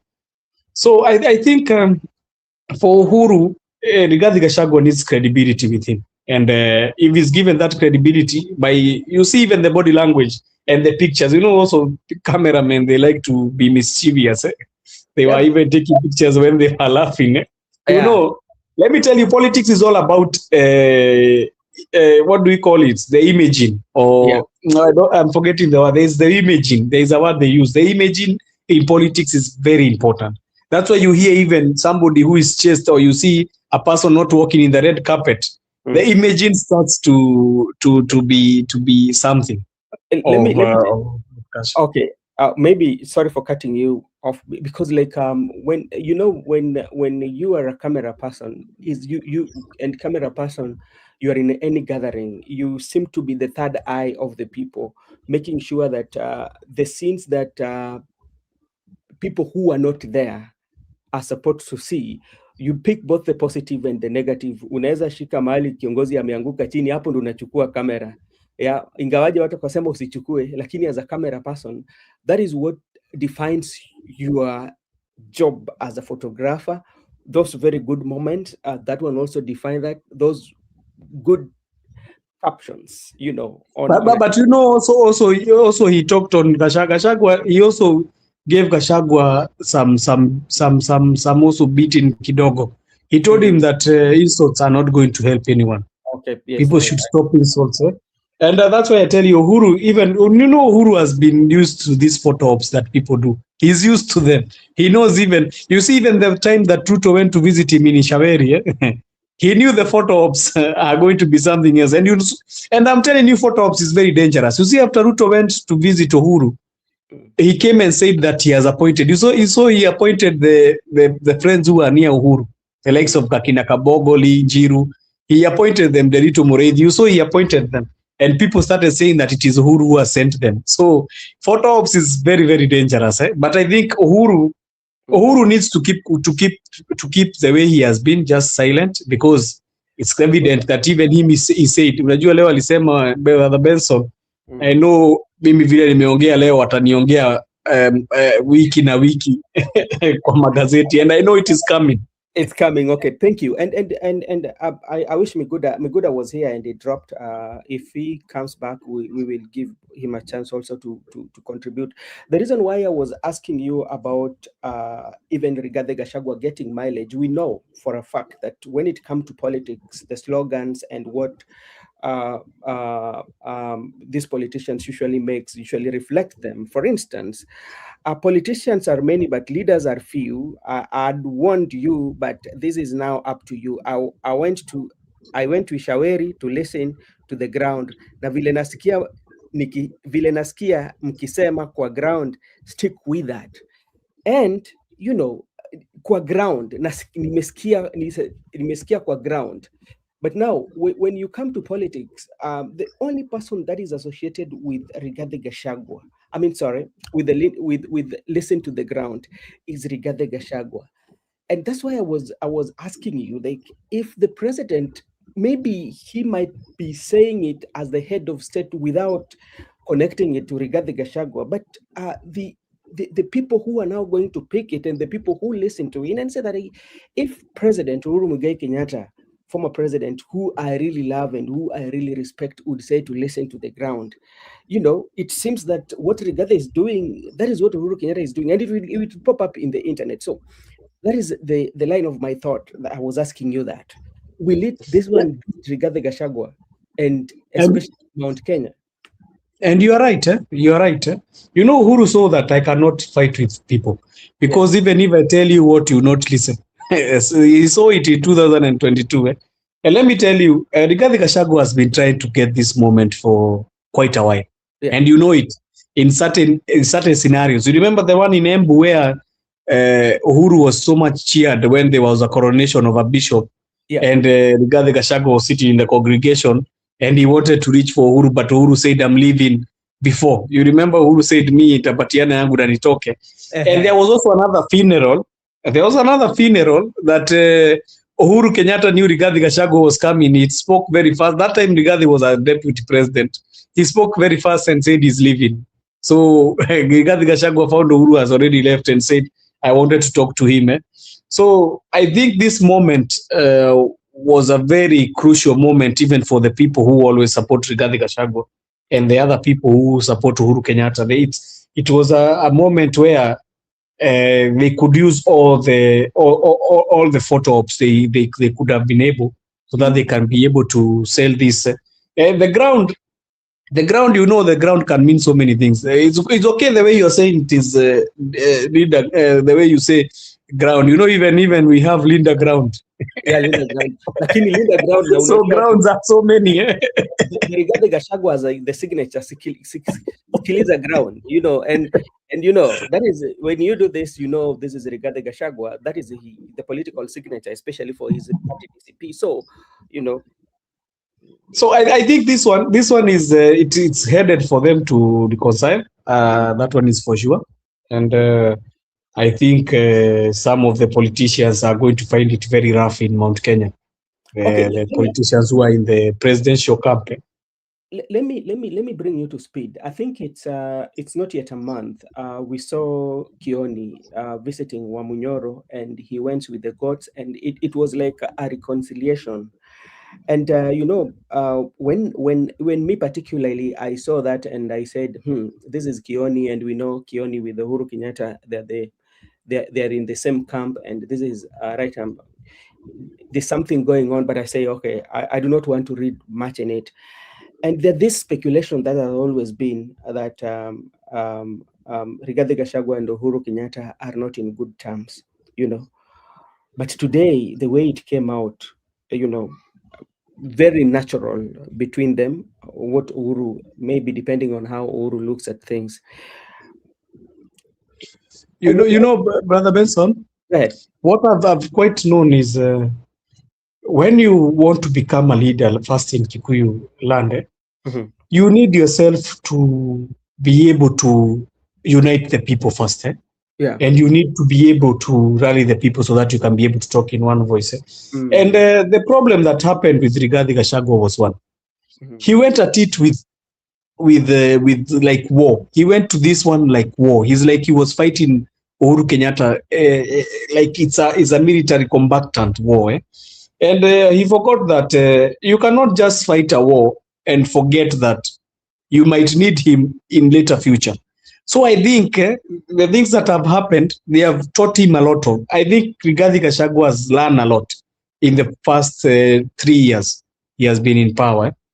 He has been in politics. You know, Rigathi Gachagua was a one-time MP, and he got from the one-time MPship and became the deputy president straight. So I think also he needed to have that political exposure of leadership there on top. And I think also now he has seen that I need to be able to check the waters very, very. You cannot go to just the waters and step on the waters just like that. You need to know even where the waters are deep.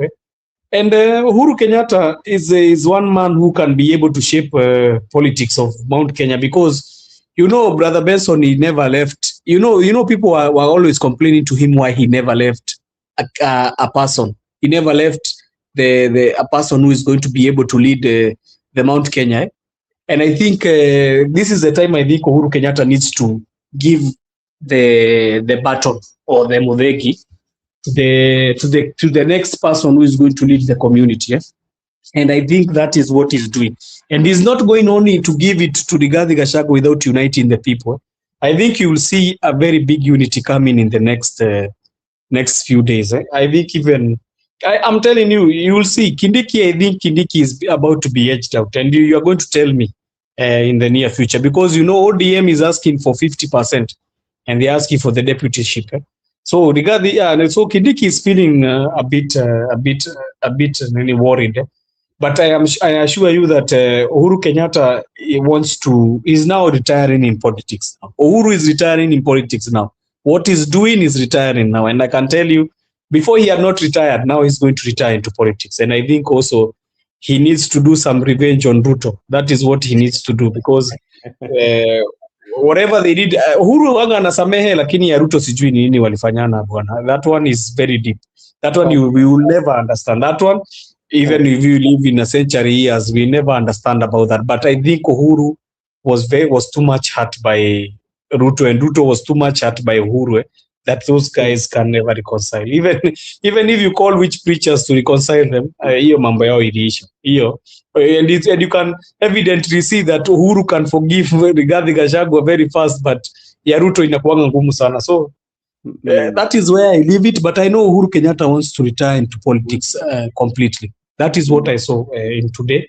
And he wants to leave the mountain as united. You know, when he left 2022, the mountain was in disarray. You saw the things that happened after. even before even Rigathi. You know, even Rigathi joined the Mount Kenya people because the Mount Kenya people had already left the government before even he joined. Okay. So that is the happening. These things will happen, and we'll see them in the coming days.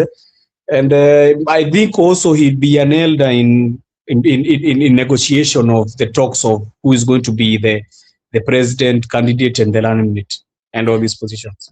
All right, thank you so much, Joseph, for your input. I'm also seeing my brother Ayaga on the comment section. Gypsy Corner also is still here with us. Marco Bura, I think, also will be joining us very soon. Msimamo umefika pale ulikuwa unaenda ama gari imekwama njiani? Bwana, nimefika salama, namshukuru Mungu. Nimefika salama, ndio nimeingia nyumbani hapa sasa, nikiwa tayari kabisa kuweza angalau, najua nimechelewa, lakini chelewa ufike angalau niteme maneno mawili matatu. Kwa hivyo kazi kwako, kama kuna maswali mimi nipo, ila yote 9. Ndugu yangu Ambavuni Joseph hapo apokee zangu haswa za kikamilifu kutoka kwa msimamo, lakini vile vile pia naona kuna ndugu yangu hapa, sio ni Mark ama ni simuoni sawa ya Mark pia apokee zangu. Marco Bura amefika, atatusaidia kuongoza kipindi kidogo, kwa sababu naona kama kuna majukumu inanihitaji mahali, lakini bado siondoki. Kakangu, unajua tulikuwa tumeanza kuzungumza, ukatoa ukatusalimia, baadaye ukatuambia kwamba unaelekea nyumbani, ukifika hivi tena utajumuika na sisi. Kwa kweli umetimiza ahadi. Unajua ni vizuri mtu kutimiza ahadi. Tumezungumzia sana aliyekuwa rais wa amesema nini huyu? Bro Benson, smile, smile. Bado, okay, sawa. Nimesikia kakangu. Nashukuru. Tumezungumza sana kuhusu Rais Uhuru Muigai Kenyatta, ambaye leo walikuwa katika hafla ya kumuaga kiongozi kule Kirinyaga, na kwa kweli Rigathi Gachagua amekuepo akampokea, na ukiangalia leo Rigathi Gachagua atalala vizuri kwa sababu alikuwa anafurahi sana. We kwako, unaona kama hii italeta chachu ama itaongezea Rigathi faida kisiasa katika Mlima Kenya?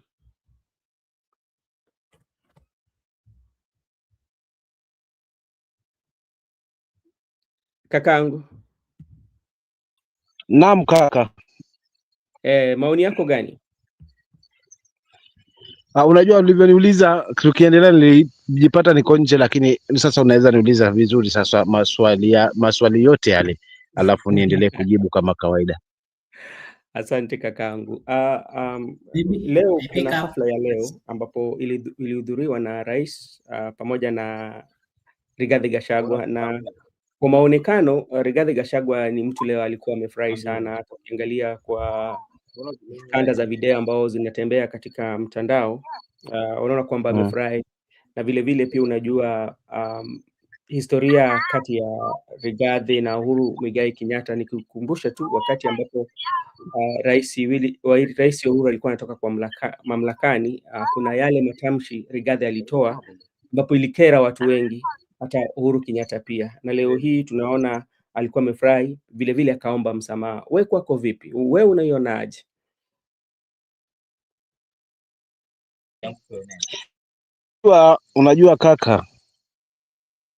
Unajua kaka, kwa kweli unaweza fanya jambo kisha mwisho wa siku ukajutia. Mwambia narudi. Ukimwambia naenda, lazima akalione kwanza alafu ndio arudi. Yaani siku zote mwambie mtu anarudi ndio atakuelewa. Lakini ukimwambia naenda, lazima aende akalione haswata mpaka ajue kwamba hili silo, kwa sababu Uhuru aliweka wazi. Jamani, mimi ndio mlala na mgonjwa hapa, namjua jinsi anavyopumua. Hivi ni ombi tu kwamba jamani, huko siko. Lakini kwa kweli mtu ambiwa anarudi, haambiwa anaenda. Kwa hivyo hili leo kwamba naomba msamaha ni kwamba kwa kweli ameenda kuliona gongo, ndio hili limempiga la kichwa, ndio amegundua kwamba yale alikuwa naambiwa. Sasa amekuja kutimilika.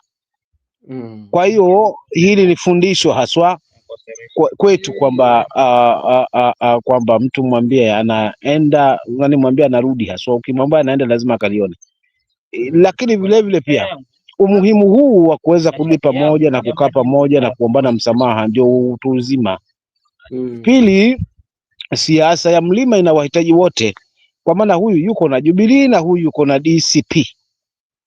Kwa hiyo kama hawa hawatafungamana mawazo, basi watawatatiza watu wa mlima, kwa sababu huyu atachukua na fungu lake na huyu atachukua na fungu lake.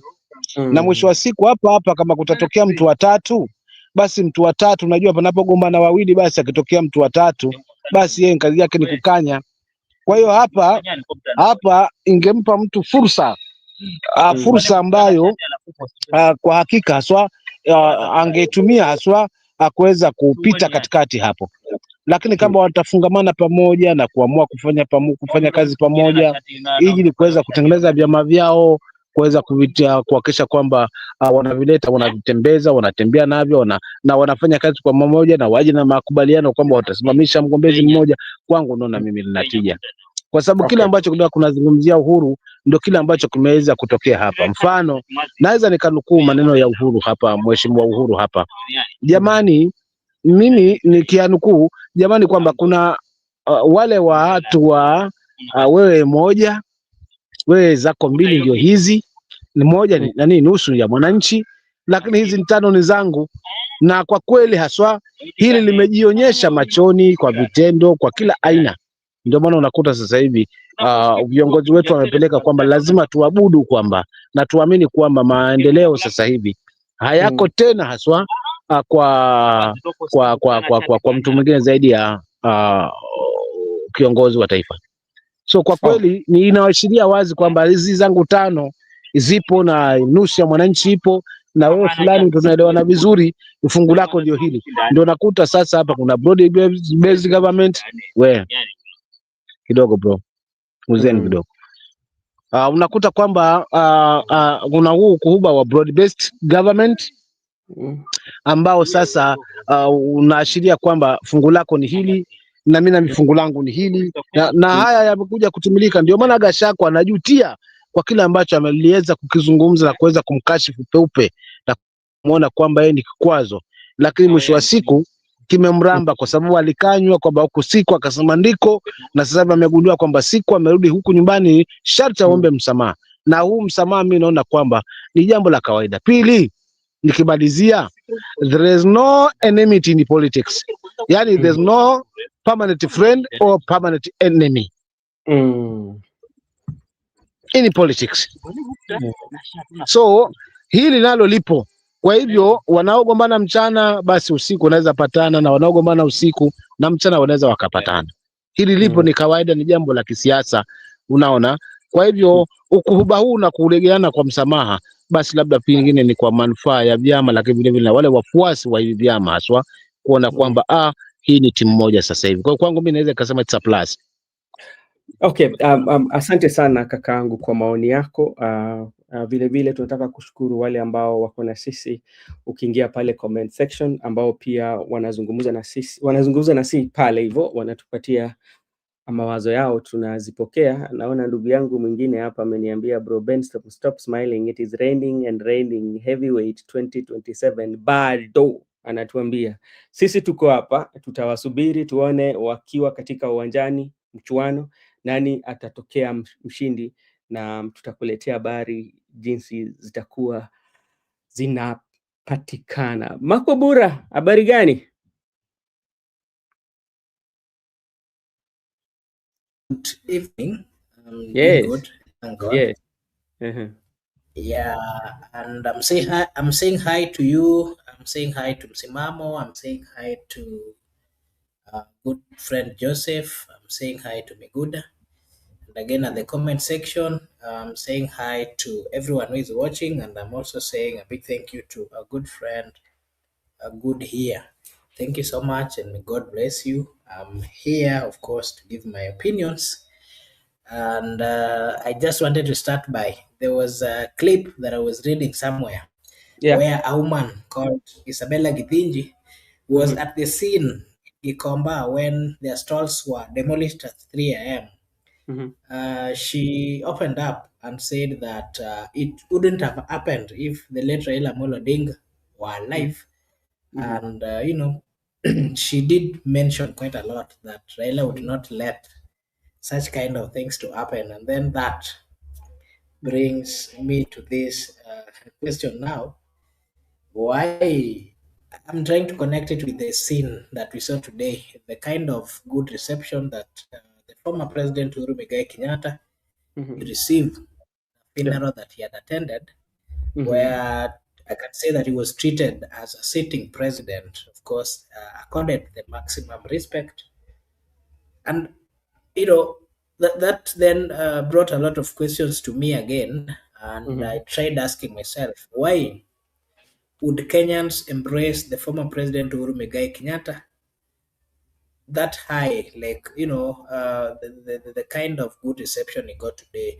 And then I told myself that it could be the situation on the ground might be making the people to see something that they might have not seen those days.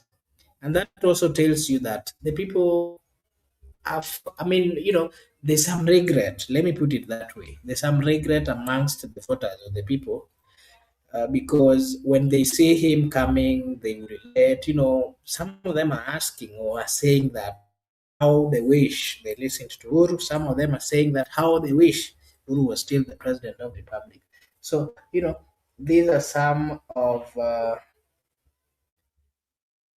some of the questions that people are asking. But above all, let me just wait and hear the question that you bring forth before I give my opinion.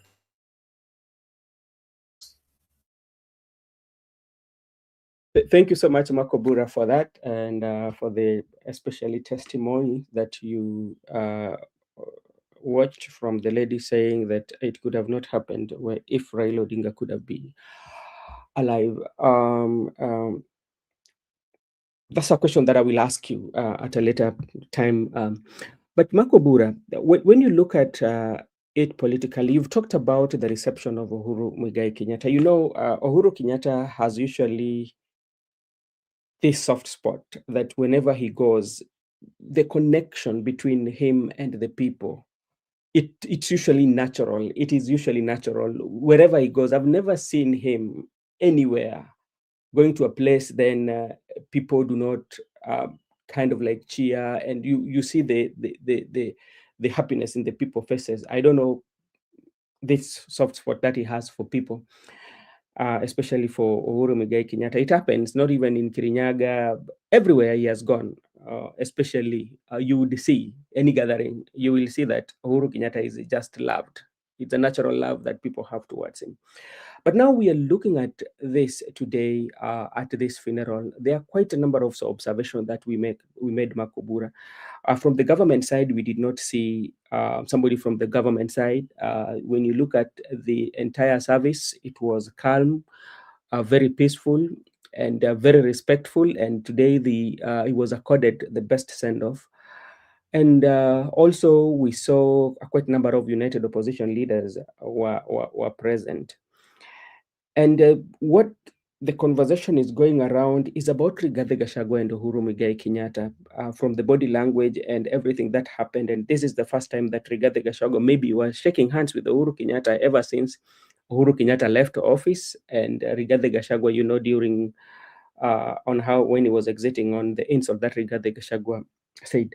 Now, when you look at that, do you see a possibility of Rigathi Gachagua learning from some of the speeches that Uhuru made, talking about the leadership of insult, whereby you should not insult the people? Do you see him learning? And also learning from Uhuru Kenyatta to humility, that despite the fact that you insulted me, I still have that space within me, and to talk to you as a brother, even to smile with you. That is it. So then the third one, do you see that Rigathi Gachagua and Uhuru Kenyatta have been having talks behind the scenes, because the reception alone speaks a lot?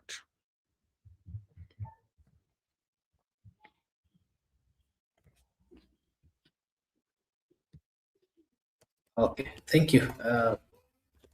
Would you kindly confirm that I'm audible? Yes, you are, brother. Okay, thank you. Uh, First, I would like to dwell more on the words or the message of Uhuru Muigai Kenyatta.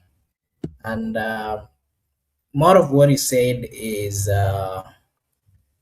he did warn, actually, the people from the mountain that they should not repeat it. He warned the people of Mount Kenya against,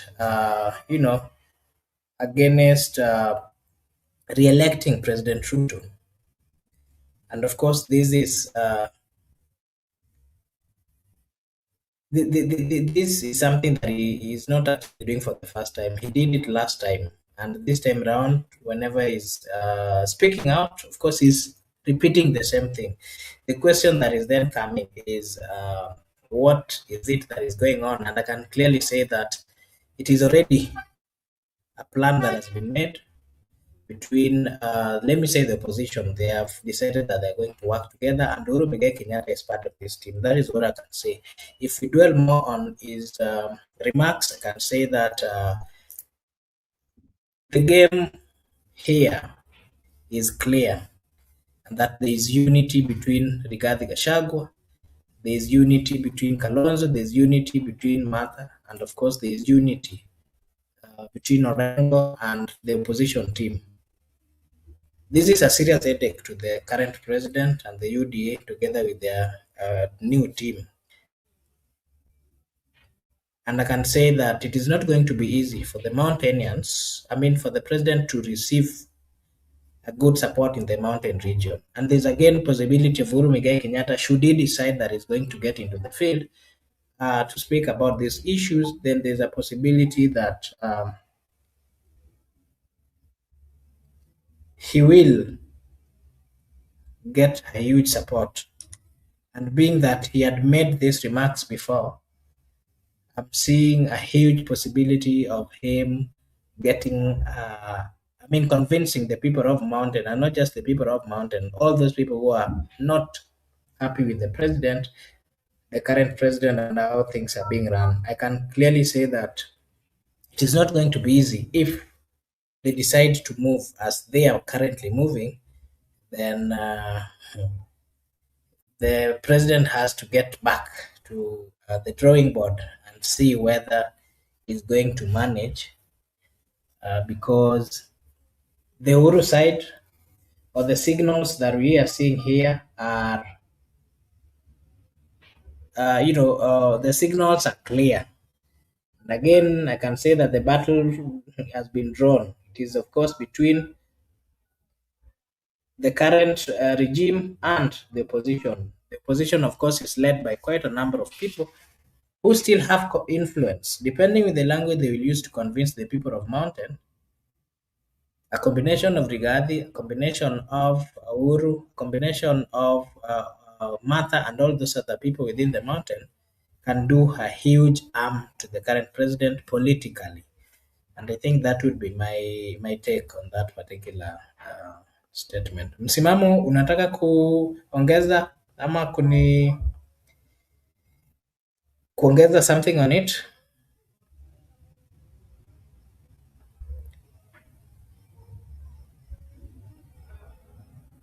Bwana Msimamo? But as I wait for Msimamo to come, I also want to say that Msimamo, Hello. yes? Yes, brother. Naam kaka.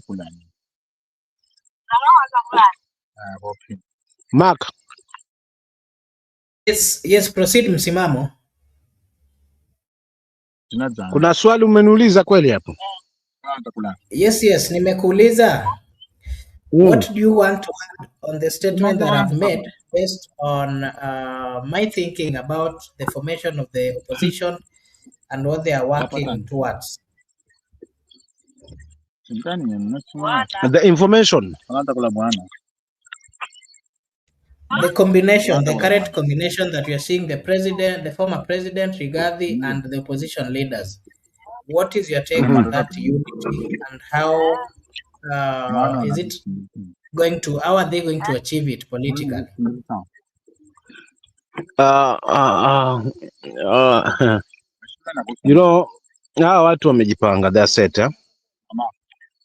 Kweli wa mambo, kwa sababu kila dalili inaonyesha hawa watu wameamua na wanajua nini wanakifanya, wanajua ni nani watasimamisha.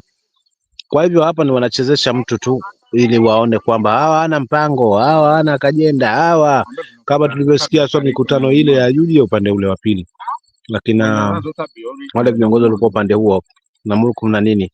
So lakini wanaelewa fika hawa jamaa wana mpango, kwa sababu huwezi mtrace ni nani ambaye ataweza kusimama kwa sasa hivi. Maana hawa jamaa wamefungamana kiasi kwamba huwezi jua haswa ni nani. So it's to me ukubwa huu na ukaribu huu ambao wanaungana wote, Mheshimiwa Uhuru Kenyatta, Gachagua kuja pamoja, viongozi wote wa opposition kuja pamoja, kina my party leader Martha Karua, mzee wetu haswa Kalonzo, it resemble mambo makubwa. So tujipange kwamba kuna vitu vinakuja vizuri haswa, kwamba ni moto huu wa kuotea mbali this time around. Wasiwasi wangu ni kwamba pamoja na ukuhuba, pamoja na kupendwa, pamoja na kupata supporters, but swali la kujiuliza, how are they well prepared kwa system ile ya uchaguzi, ili tuepukane haswa na vifaranga vya kompyuta. So wakija na mfumo, maana hapo ndo hawajatuletea mfumo maalum kabisa. Unanimous vote hiyo haina shida, kwa sababu vote huwa zinakuwa manipulated according to me. So maybe haswa watueleza swala la IBC, kwa sababu tumeona kwamba IBC yale yametokea mbele na by elections zote zile. So how are they well prepared? So watueleze hilo zaidi. Lakini kama ni upenzi na kama ni kuja pamoja, wananchi wanapendezwa, mimi nikiwa pamoja, mmoja wao haswa nikipendezwa haswa na hiyo move, kwamba wanatuonyesha swa mageuzi ndio haya.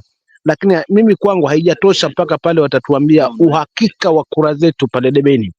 Hata kama tutaondoka, tutafurika kama nzige ifikapo 2027, kwamba jenzi wamefurika na wananchi wale melele wamefundisha, kila rika limefurika kuweza kutimiza haki ya kidemokrasia ile ya kimsingi ya kuweza kumchagua kiongozi wakati huo. Basi watu wahakikishie kwa kweli kwamba kura ile haitaweza kuenda kwingine, ita count pale debeni. So wakitimiza hili, basi tutamaliza hii msemo wa kwamba nitawamaliza asubuhi mapema na breakfast wala si lunch. Hili jambo mimi linanikera zaidi, kwa sababu nashangaa hii breakfast ni ipi na lunch ni ipi.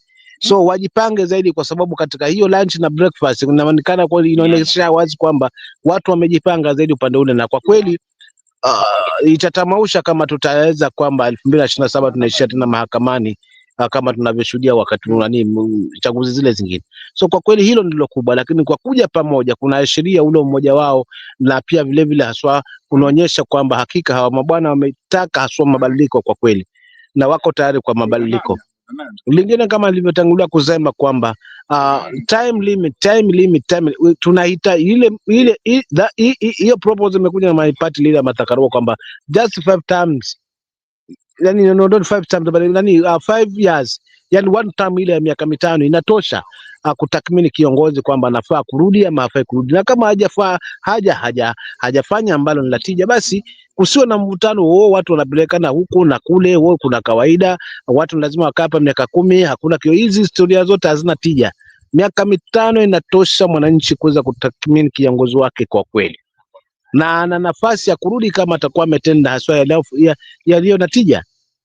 Mambo kwamba niambiwe kwamba tungoje kwanza wakati nikamilishe, baada ya miaka 5 nitakuwa miaka 10 ndio nitakuwa nimekamilisha ajenda yangu, huo wote ni kuteka muda na kwao kuendelea haswa kufanya yale ambayo yanatija kwa miaka 10. Kwa kama ni kukusanya wamekusanya, kama ni kufanya vyovyote vile wamefanya vyovyote vile. So kwa kweli hayo ndio mambo mimi nitaka kuyazungumzia, kaka yangu hapa, mdogo wangu Maka, kwamba ukuhuba huu unaufagilia, lakini warudi haswa United President watuambie how well are they prepared in terms na masuala na vote hasa na system ile, kwa sababu Kamago yupo, IBC ni ile iliyotengenezwa, na naona haya mambo hayawali njuga zaidi. So wakituambia kwamba tutashinda kwa kujitokeza kwa wingi, kwa sababu niko kadi na hawa wananchi wengine ambao wamechoka so na uongozi, but watu wahakikishie, how well are they prepared kuhakikisha kwamba kura zetu zitahesabika pale debeni. Hilo ndo nataka kulisikia haswa, nahitaji kulisikia haswa kwa viongozi wetu kwa palipofikia kwa sasa, kwa sababu ushindi umewaelekea, ni kuja pamoja tu kama timu. Asante. Okay, thank you so much Bwana Msimamo. Sijui ndugu yetu brother Benson amefika wapi? Nilikuwa nimezungumza na yeye kidogo, kama patikani tena, na sijui nitafanya vipi. I would like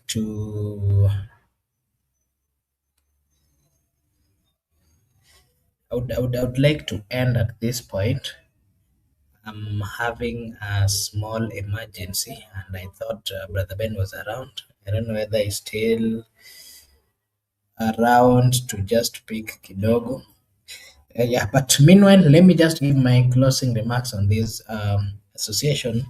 What we've seen is a combination of leaders who are willing to go beyond their wishes. What we are seeing is a combination of politicians, the likes of the former President Uhuru and Kenyatta, Rigathi Gachagua, the former DP, and of course the former Vice President, together with the former cabinet secretaries who have joined hands to work together.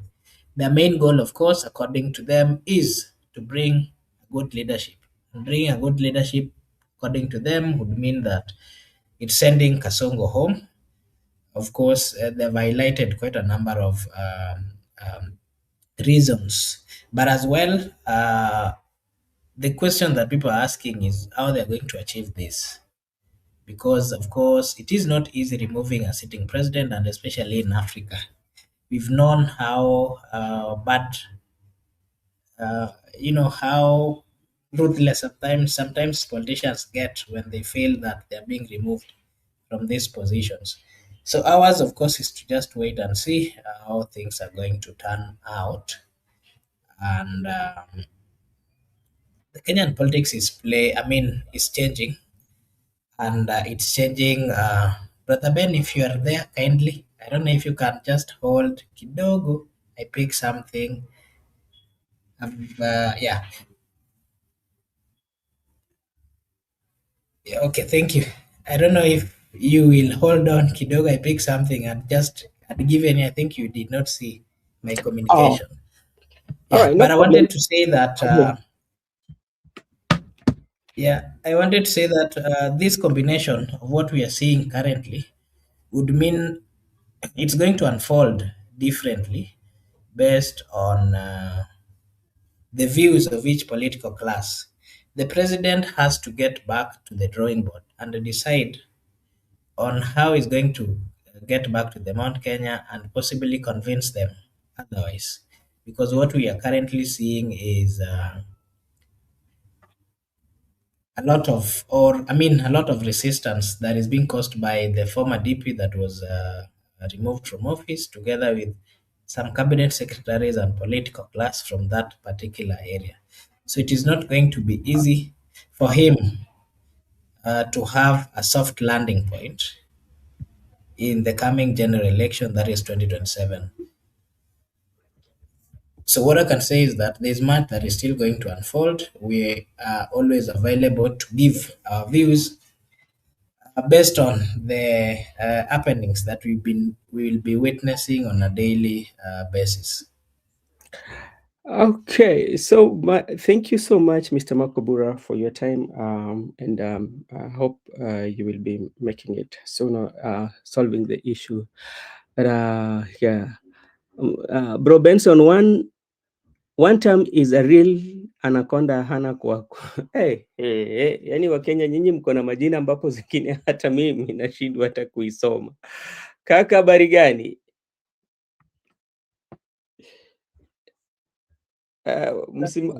Kaka, salama kabisa ndugu yangu. Unajua Kenya nimegundua katika nchi yetu ni kwamba Wakenya ni watu ambao walibarikiwa sana, ama naweza sema kwamba kupatiana majina kila uchao.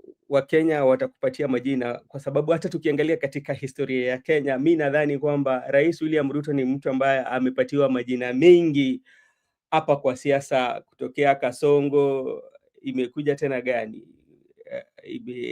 Kasongo, tukapata tena El Chapo. Unakumbuka ile mashini ya kupiga chapati, ile maneno iliikia wapi bwana? Zakayo. Ebu tufikirie, ebu tuangalie jambo fulani hapa. Unajua, kuna wakati ambapo tulihakikishiwa sana sana watoto wetu ama na mandugu zetu ambao wako katika shule za Nairobi, wakati rais alikuwa na ziara ya Nairobi, Nairobi County, mojawapo ya vitu ambazo rais aliahidi ilikuwa ile mashini ambayo itachapisha chapati. Ama bado inatengenezwa kaka? Chapati sio ni 100,000 ama ni 10,000 ama ni chapati ngapi kwa siku vile? Zilikuwa mingi sana, kwa sababu ukiangalia idadi ya wanafunzi ambao wako katika Nairobi County ni wengi sana, na hiyo ndio hombi ambayo Sakaja alifanya. Rais akasema ndawaletea hiyo. Mpaka saa hizi sidhani kama, hata mimi ndahitaji hiyo mashini, kwa sababu nataka nichape chapati mingi sana. Ushaelewa? Hapa ndipo aliposhuka heshima. Unajua heshima haitafutwi.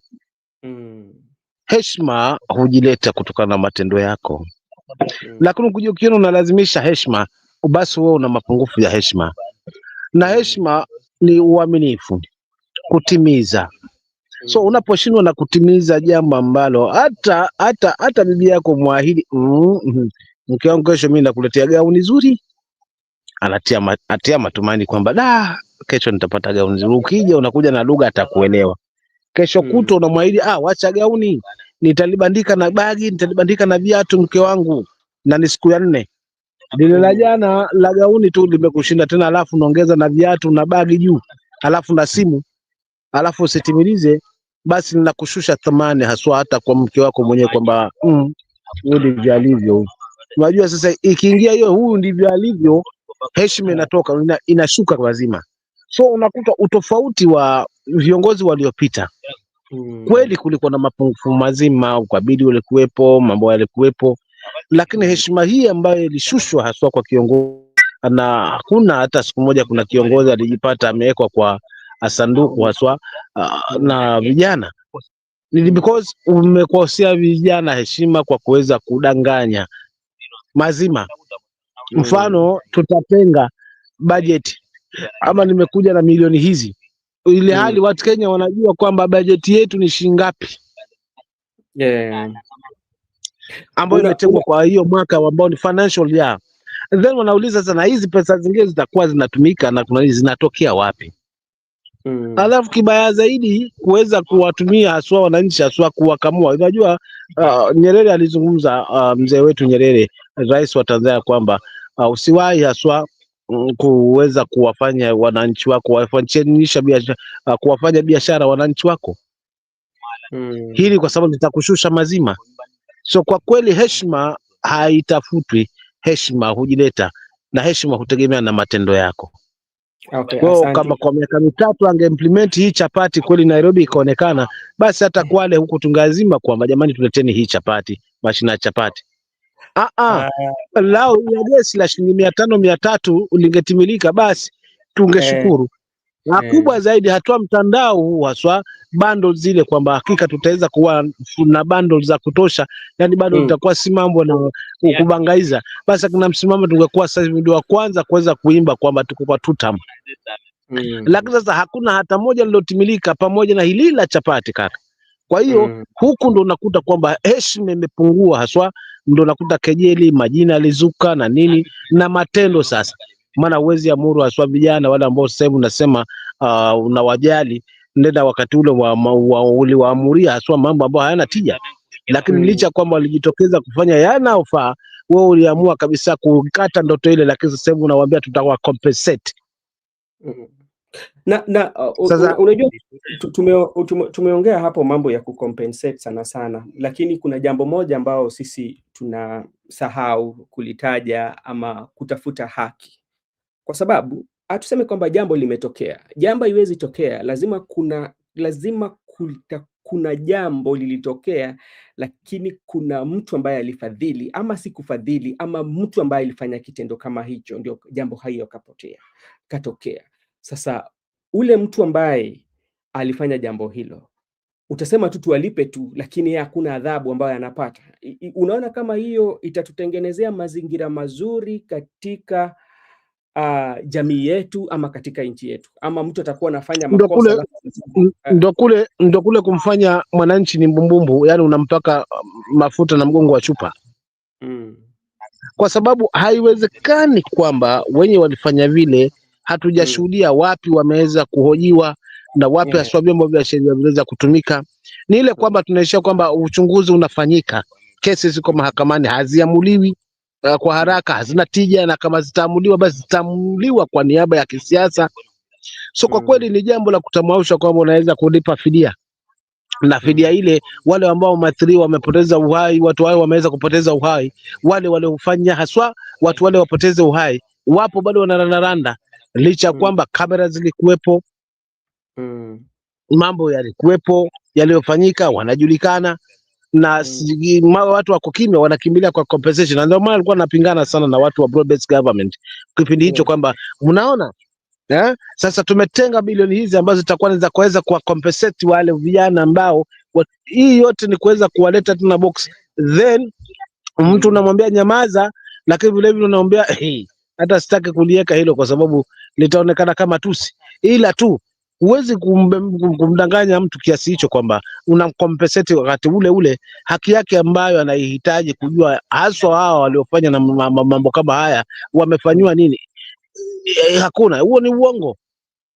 Kwa hiyo hapo ndo kufeli kabisa. Kwa hiyo msili yote tusituke, kwa sababu Mungu ana sababu.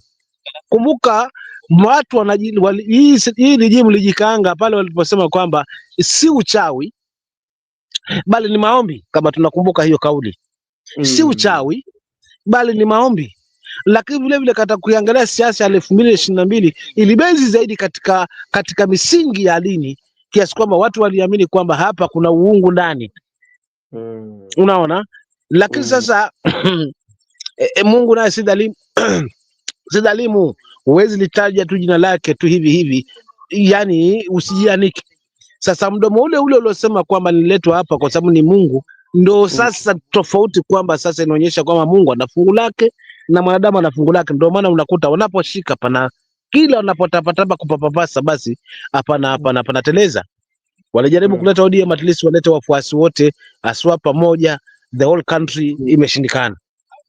Ameweza kufunganya viongozi, wananchi amewacha na Orengo na Sifuna na Babu Owino. So huu ni mtu umeteleza huu. Walisema chapati zitaletwa Nairobi na mashine ya kutengeneza chapati na watu watashangaa, ila hajatimilika. Mbolea hii iliyoambiwa kwamba tumeshusha haswa bei, cha ajabu haswa ndicho kilisababisha haswa Linturi aende nyumbani, kwa sababu mbolea ile tulishangaa kuna mawe, kuna mavya punda na kadhalika. So kwa kweli kila mtu waliojaribu kupapasa uliteleza. Kwa hivyo wasije hapa kwa tuambie kwamba tunahitaji miaka mingine 5 kwa sababu tukamilishe kazi tuliyoanzia. Hawa ni wanafiki. Wanahitaji miaka 5 hiyo tena wakusanye pamoja ili waseme 2 ndio hizi, wewe yako 1.5 ndio hii, haka kafungu ni kama mwananchi, na hizi 100 ni za kwangu, ama hizi 5 ni za kwangu. That's the reality. Kwa hivyo tumekuja pale pale kwa mheshimiwa Uhuru alipotukanya na mambo mengi haswa, na hatukusikia, tukaona kwamba hii ni dynasty, tunapelekwa na siu na dynasty na state siu na nini na kila kitu. Lakini mwisho wa siku tujipanga wenyewe, tumejikaanga na mafuta yetu, haswa Rigiji haswa kiongoza kwamba alijika kwa mafuta yake, na sasa hivi amejua kweli haswa sikio siku zote halizidi kichwa, na kushindana na nazi kushindana na nazi, basi hiyo hapo napo ni mtihani, kwa sababu siku zote nazi ashindane na jiwe kivyo vyote. Kwa hiyo Gachagua alikuwa nazi, Uhuru alikuwa jiwe, na ndio maana unakuta nazi imejigundua kwamba mimi nilikuwa basi ninafanya kitu ambacho ni cha ajabu haswa, kwa maana ningejimaliza kwa jiwe. Ndio maana amerudi kuomba msamaha. Kaka, mimi nitaachia hapa, asante. Asante sana kwa hayo.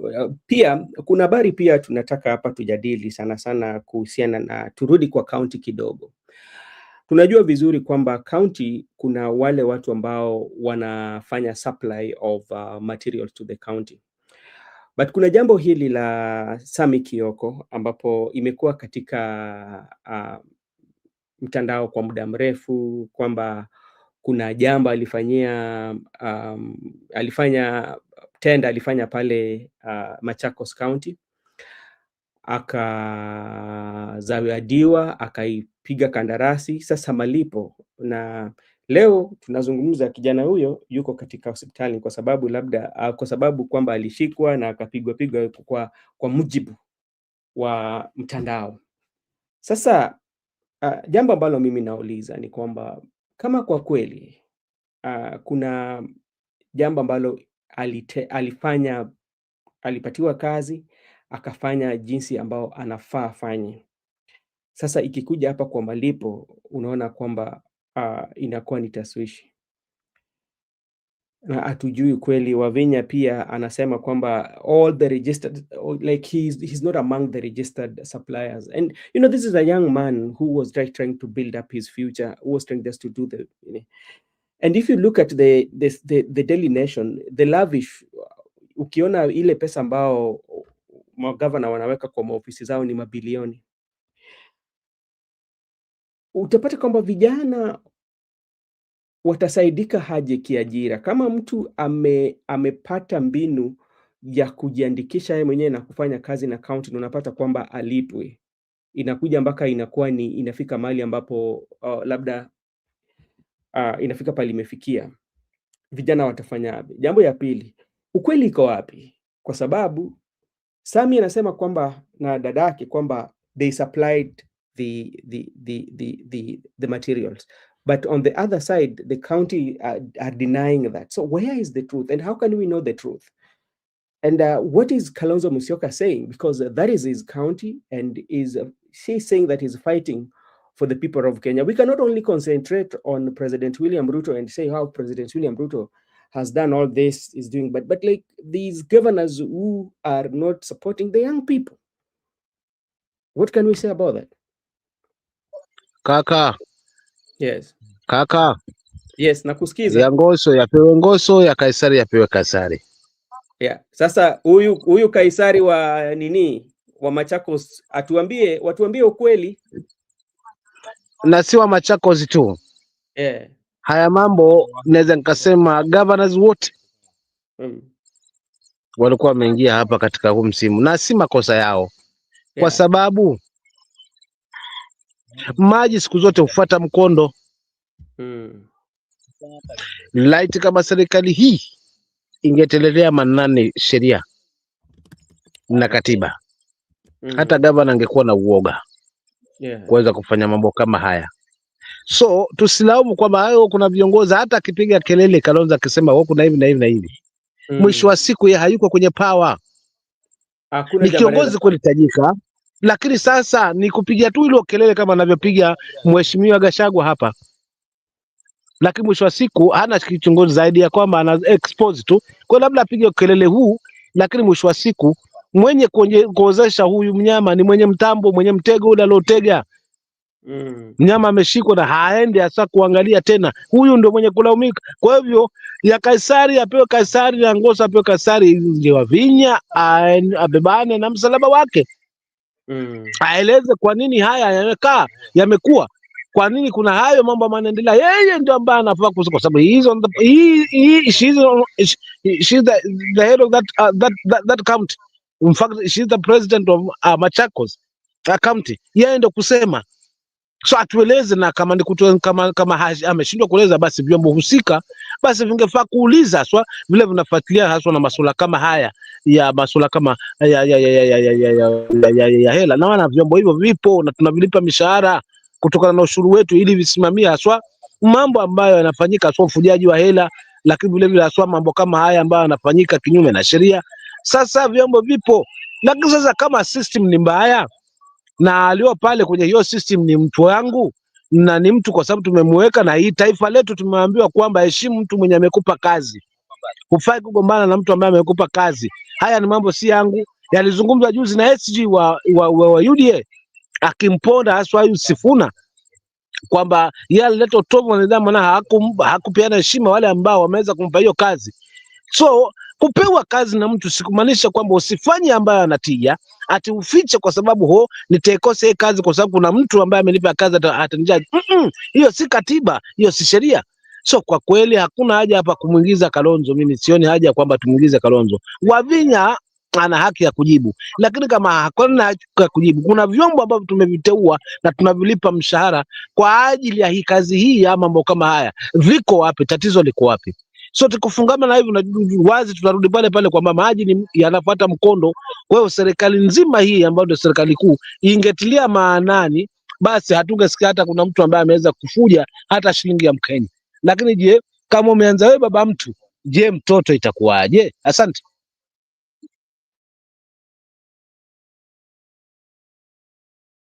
Okay, thank you so much, Bwana Msimamo. And allow me to just acknowledge the presence of Judith, Goodia, and everyone who is watching. And just remind you that this is for the Benson Media. However, here we do say that your opinion counts. If you are watching for the first time, kindly like and subscribe, because if you do so, it is a way of supporting us. Na sisi hapa of course tutasema ni asante. I want to of course proceed with the conversation. We have, or Kenyans have, quite a number of questions that they are asking themselves. So what we are waiting to see is what are the possibilities of all these the good things that they are expecting. More so the expectations that they've raised, that of course the political class are the ones who are supposed to be ensuring that the promises, the challenges that the people of Kenya are going through are sorted. So something else that I wanted us to just give our views on, Bwana Msimamo, is I can see we have quite a number of things that we can give our views on. I don't know whether you gave your views on, you talked about the Senate versus the governors, Bwana Msimamo. Did you talk about it, or I bring the question? Getting you properly. Kindly kidogo tu ni kupate vizuri. Okay, nasema kindly confirm kama unasikiza. We've been seeing the conflict between the Senate versus the governors. The other day we saw the governors went to court wakisema ya kwamba senators are harassing them.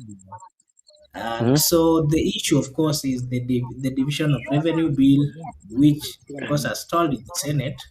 Senators insist governors must appear in person to answer audit queries. Is this accountability at work or political obstruction? And today we saw the governor of Samburu complaining that he was mishandled within the premises of the Senate, and he went out and of course did release a statement saying that those senators must face him individually, and he will deal with them. Whoever comes, he will deal with them at his own level. So the question I want to ask you, this is something that has been going on. It is not the first time that we are seeing it. Senators versus the governors. But again, most of what we've always seen is some senators are the ones who have gone to the governors to become governors. Look at the other day, it was Sakaja, who was also a senator, and of course currently now the governor of Nairobi. He was supposed to face the audit, but he did not appear. The Senate had to give directives that he should be arrested, and then he appeared. What is your take on all this back and forth between the governors and the senators? Asante. Mimi nitalijibu kwa haraka kwa namna hili swali lako. Nitasema hivi, nakumbuka fika kuna wengi walikuwa ma senators alafu wakaenda kwa governors. But this does not mean mtu atageuza ile tafsiri alionao ndani ya nafsi yake. Unajua kuna wale ambao haswa wanajua haswa kutoka kwa senate kile kwa governor nimeingia kwa mapendi. So mimi ndio kusema maana nitakusanya ushuru na kila kitu. Unaona, so kama ana roho ya ulafi huyu mtu tafadhali kivyo vyote vile hawezi aswa akasimama ati kwa sababu nilikuwa senator. Anajua the role of senator. So huu myumbo ambao tunaushuhudia ni kwa sababu ya magavana hawajatenda sawa, wanakwepa maswali ambao wanaulizwa, kwa sababu Senate ndio bunge pekee ambalo naweza nikasema kwa kipindi hiki cha hili regime ndio ambalo limeweza kusimama kuweza kuuliza swala, kusimama katika misingi yake, tofauti na bunge la kitaifa. Maana wanawauliza magavana haswa matumizi ya hela ambao wamepewa kwa muda ule ambao imeendaje. So katika hili unakuta kuna wengine hawaaje katika ule mkao kwa kukwepa maswali na waibu kwa media, na sababu ni mambo ambayo yanakwenda wazi wazi hivi. Ndio maana tumeshuhudia hata Sagaja akikwepa juzi akitafutana, maana amekataa kwenda, na wengi waliokataa kwenda haswa kwenda kuwa grilled pale, na wale walikwenda wakawa grilled, lakini wana ahadi ya kurudi sasa, kurudi tena kule kuweza kutimiza haswa ama kutimilisha haswa kile ambacho haswa walikianzisha, inakuwa ni ngumu, kwa sababu pale ni kuanikwa. Maana senators wana stand katika majukumu yao, jukumu lao ambalo ni jukumu ambalo tumewatwika haswa kikamilifu, kwa sababu wao hawashughuliki na mambo ya mgao wa hela umekuja, lakini wanashughulika haswa na matumizi yale ambayo, ili kusudi mwananchi aelewe kwamba haswa akaunti yangu imepata mgao huu, hela hii imetumika kinamna gani, na kama kutakuwa kuna ufujaji, basi gavana aeleze kwa nini hii pesa imetumika kinamna hii. So to me naweza nikasema haswa bunge la Senate la safari hii ila hii regime limefanya kazi bomba zaidi kuliko na hata bunge zile bunge la kitaifa. Kwa hivyo kwa kweli huu mzozano huo, hawa senators wanatubana mbavu mno ho, it's excuse kwa government, especially wale ambao wameweza kufuja hela ya umma bila huruma. Kwa hivyo wakija pale kwa grilled, wanakuwa sasa cha kuzungumza ni kipi. Kwa hiyo wabebe msalaba wao. Sasa kama wale hawaji, basi sheria ifuatwe. Unakuta kama Sagaja mambo alivyokwenda mpaka inspector wa polisi akaweka hadi kwamba hawa watu tutawafuata waje, tunafuma na kufumbua inspector wa general hayafuatilii, na mwisho wa siku ndio yametokea yale ambayo tunaona sasa hivi. Kuna huo mvutano baina ya governors, na kwa sababu hawataki kuwa grilled, wanataka kama bunge la 13 ambalo limemezwa. Kwa hivyo ninazungumza kile ambacho akinamfaa haswa kiongozi wao, lakini si kile ambacho kinamfaa mwananchi. For instance, wamepitisha miswada kiholela, wameweza kuimpeach haswa viongozi kiholela, unaona. So unakuta Senate wamestand katika misingi yao, lazima wajue auditing ya pesa ambayo haswa imetuma pale, haswa governor aeleze, wala jiulize, mfano mimi msimamo nimefuja haswa hela hizo, je, nitaendaje, nitaeleza nini pale? Maana pale ni kuanikwa, media ziko pale, wananchi wanafuatilia haswa mahojiano yale, alafu kuamrisha kimaswali. So hii ni kutafuta excuses nyingi tu kwamba wanataka kutia lawama kwa masenators, lakini haswa ugonjwa huu na wao wenyewe magovernors, kwa sababu wangefanya haswa kile ambacho kinatija, basi ukiitwa pale unaenda unaeleza na confidence kwamba kaunti yangu nimeweza kufanya hivi, hela nimeweza kufanya hivi, nimeweza kufanya hivi. Wewe huna wasiwasi, lakini kuna umeanza kutulia mashaka mahali, ina maana wewe ndio mwenye dosari. Na mficha ugonjwa siku zote usemwe na kilio. Kwa hiyo sasa hawa waliibana bana wangoja wasemwe na kilio, kwa sababu huu ni mwiba wa kujitakia na hawaumiza. Asante.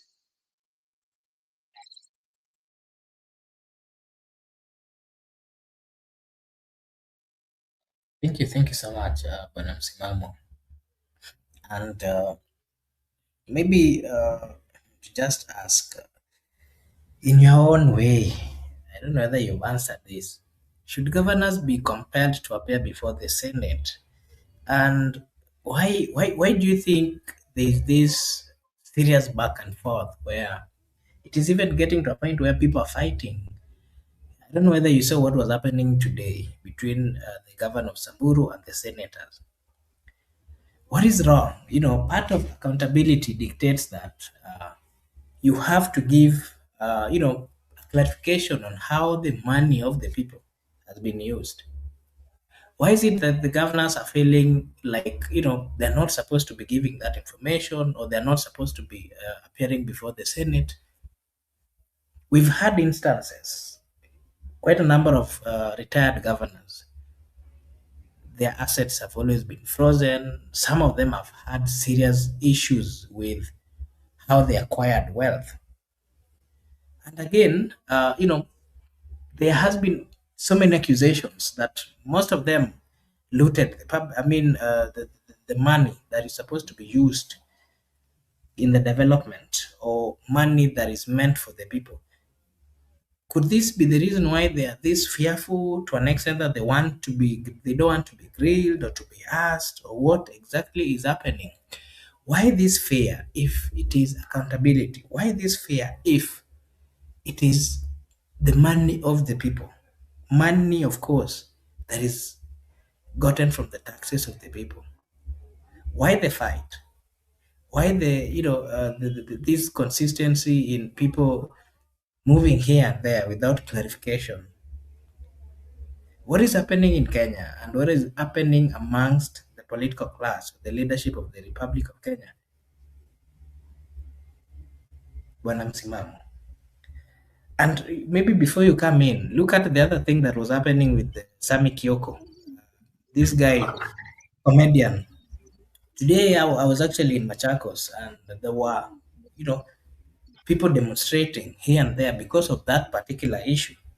And if you try to follow up that story, you hear that, this guy was given a tender, but he bought it from another company. So many stories which are not really adding up. But the question that people are also asking is,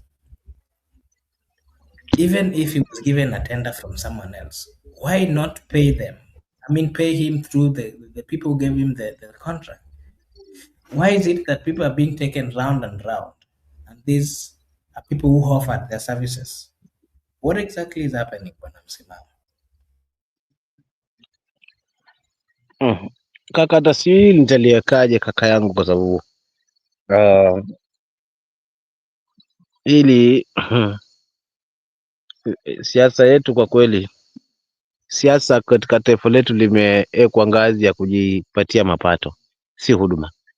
So if you get opportunity to be a politician, basa ni wakati wako sasa wa kuweza kuhakikisha kwamba wewe unakuwa bwana kubwa kwa kukusanya. So kwa kweli hili jambo ni la kizungumkuti, kwa sababu hata kama ndio akapewa tena mtu mwingine, lakini si tende wamefanya kazi, si kazi ilifanyika.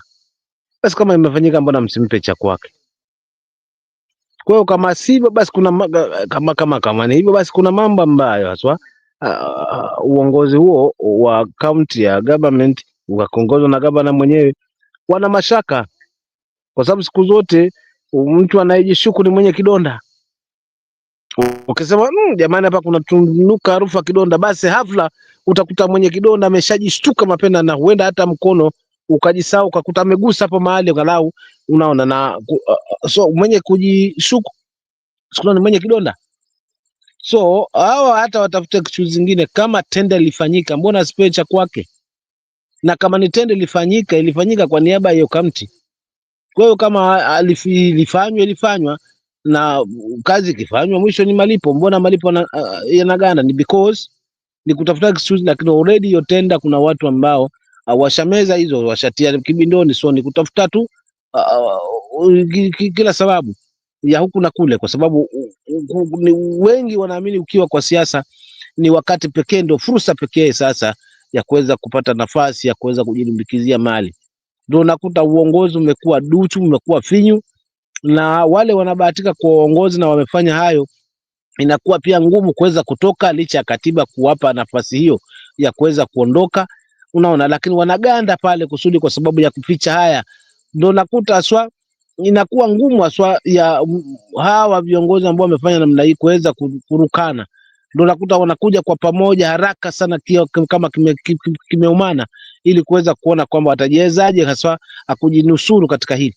So siasa kwa kweli ya kwetu, kwa kutiwa siasa kwa kila jambo, kwa kutiwa siasa kwa kila jambo, ndio limetupeleka hapa. Hakuna mahali sasa hivi katika taifa letu hapaingizwi siasa. Ukija swala la usalama litatiwa siasa, sala hili la maendeleo litatia siasa, kila kitu kimetia siasa. So unakuta sasa utendaji kazi ule ambao unafungamana na katiba inakuwa ngumu mno. Kwa hiyo hapa ndani wasipige kioko bure, kwa sababu hiyo nyumba inanuka nyama. Wasilipige ilijibu wa bure, maana ili hali hii nyumba inanuka nyama. Walipe kwanza, alafu watuambie sasa ni nini haswa nini kilijiri, kwa sababu kama tendo ilifanywa na ni county government, it means kazi ilifanyika, na kama ilifanyika basi malipo atoke. Nani anazuia malipo kama hakuna kitu kingine hapa? Hakuna lingine ambalo limejificha chini ya pazia. Kwa hiyo mimi, huo ndo mchango wangu kakaangu kuhusiana na hili. Yani sina usemi zaidi ya hapo kwamba kila mtu abebe msalaba wake. So gavana tueleze Wavinya nini kilijiri, na atoke aswa tueleze kwamba jamani, hii tendo ilikuwa namna hii na namna hii na namna hii, ndio maana hatukuweza kumlipa because of this and this. Tena sababu ambazo zitakuwa zinatija zinaonyesha aswa, lakini si sababu kama hizi kwamba tutalipaje na tenda haikuwa yake, ilikuwa mtu mwingine. Hii si sababu ya kuwa na tija. Watueleze zaidi haswa, labda kuna mambo zaidi ambao waliona kwamba fika hatuwezi lipa hii, lakini mbona wangoje kazi ifanyike iishe alafu wasilipe? So hapa ndo kuna mapungufu fulani kwao. Kama Kioko kuna cha kwake, apewe cha kwake, na kama chakataa county government na county government leadership ina haki ya kujibu hayo haswa. Kwa nini hawajalipa? Wasituambie kwamba hii kampuni haikuwa ya msimamo, ilikuwa ni ya wakweli. Wakuwa na msimamo, wote wamefanya hiyo kazi, imefanyika. Basi kama imefanyika, kila mtu apewe cha kwake, kwani shida iko wapi?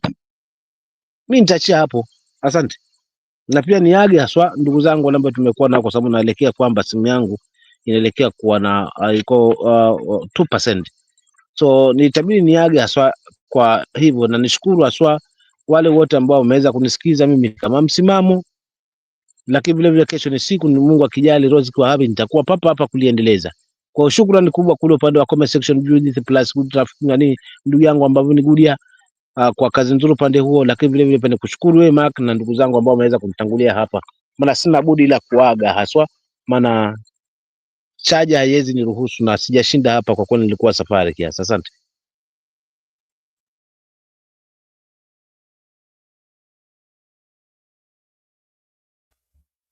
Okay, thank you so much, and allow me to just read these comments. Goody is saying this is why politicians should be appointed on merit, not gender. Actually, this is equality is not about leadership. Okay, yeah, there is much. I think you wouldn't really judge leaders based on their gender, but I can say that leadership is, of course, a God-given gift that is given to not everyone. And for that reason, whether a woman or man, they may have the capacity based on the leadership skills that they have. We've had women leaders who have performed well. We've had men leaders who have performed well. But again, we've also had from both sides those who have messed the countries. And so what really matters is the individual. And that is why I've always said that Kenyans do not really care where the president will come from, whether the president will be a Ugandan or whichever, so long as they can perform their duties without fear or favor, so long as they can perform and ensure that the economy is doing well, so long as they can ensure that people can manage their daily needs, they can afford their basic needs, they can operate easily, they do not care. And that is why I've always said again that the tribal issues that has always been brought forth cannot solve the problems of the people of Kenya. What can solve the problems are leaders who are really having what we call the leadership qualities. People who have in their hearts ability to to be leaders. People who have humanity amongst in themselves. They are the people who can change this country.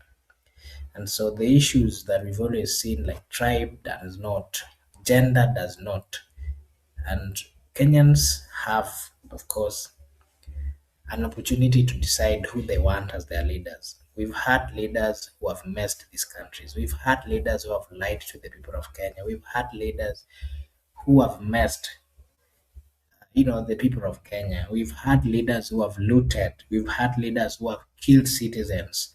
And so we have to be very keen as the people on who we are going to elect.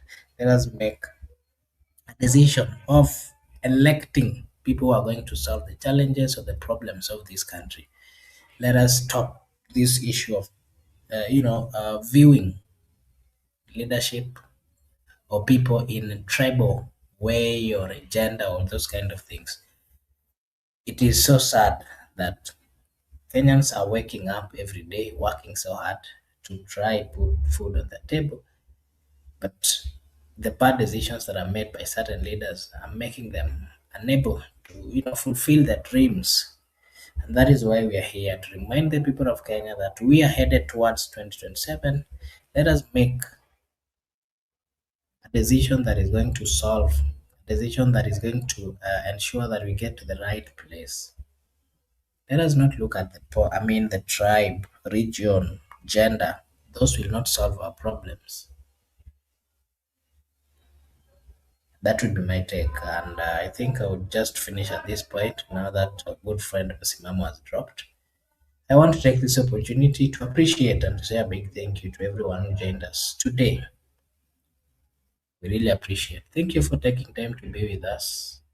We don't take it for granted. We are so much grateful. And of course, to everyone who has always supported us, of course, we are so much grateful, and we pray that may God give you the strength and bless you so much. Yeah, so we do have this kind of conversations, and this is Brother Benson Media. Over here, we do say that your opinion counts. I would like to take this opportunity to wish you all a blessed morning, a blessed afternoon, a blessed evening, and of course, a blessed night. From wherever you're watching us from, you can always join us every day whenever we're having this kind of conversations.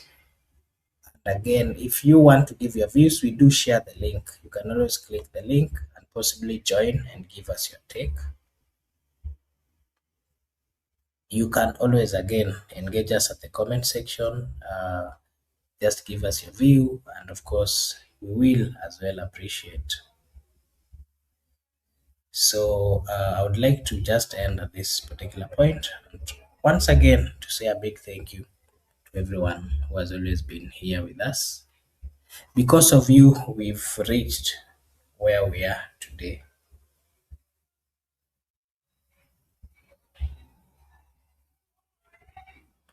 Jackson Mwangi here is saying, shrug off this every dark Shaa tag, else it owns you.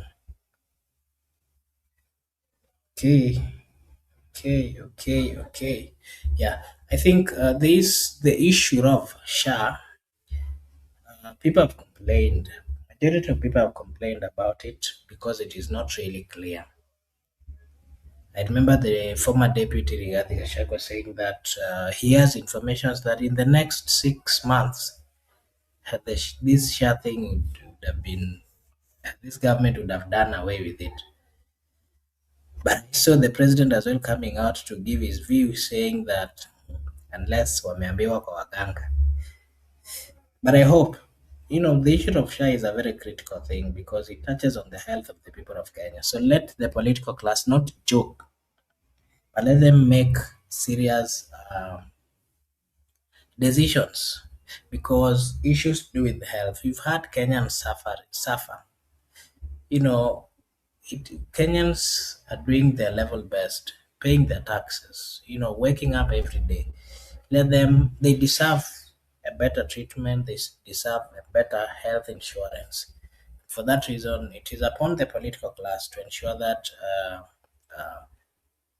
there's good healthcare system and of course insurance scheme that is in place to ensure that all the challenges that Kenyans are going through are sorted. Yeah, so that would be my view on that. But above all, we thank God for this far that we've gotten, and we appreciate everyone who has supported us in one way or another. All we can say is that this is Brother Benson Media. If you're watching for the first time, kindly just like and subscribe, because if you do so, it is a way of supporting us. Isiapa, of course, as always, we will say a big thank you. Bye bye for today. Let's see each other tomorrow. May God bless you.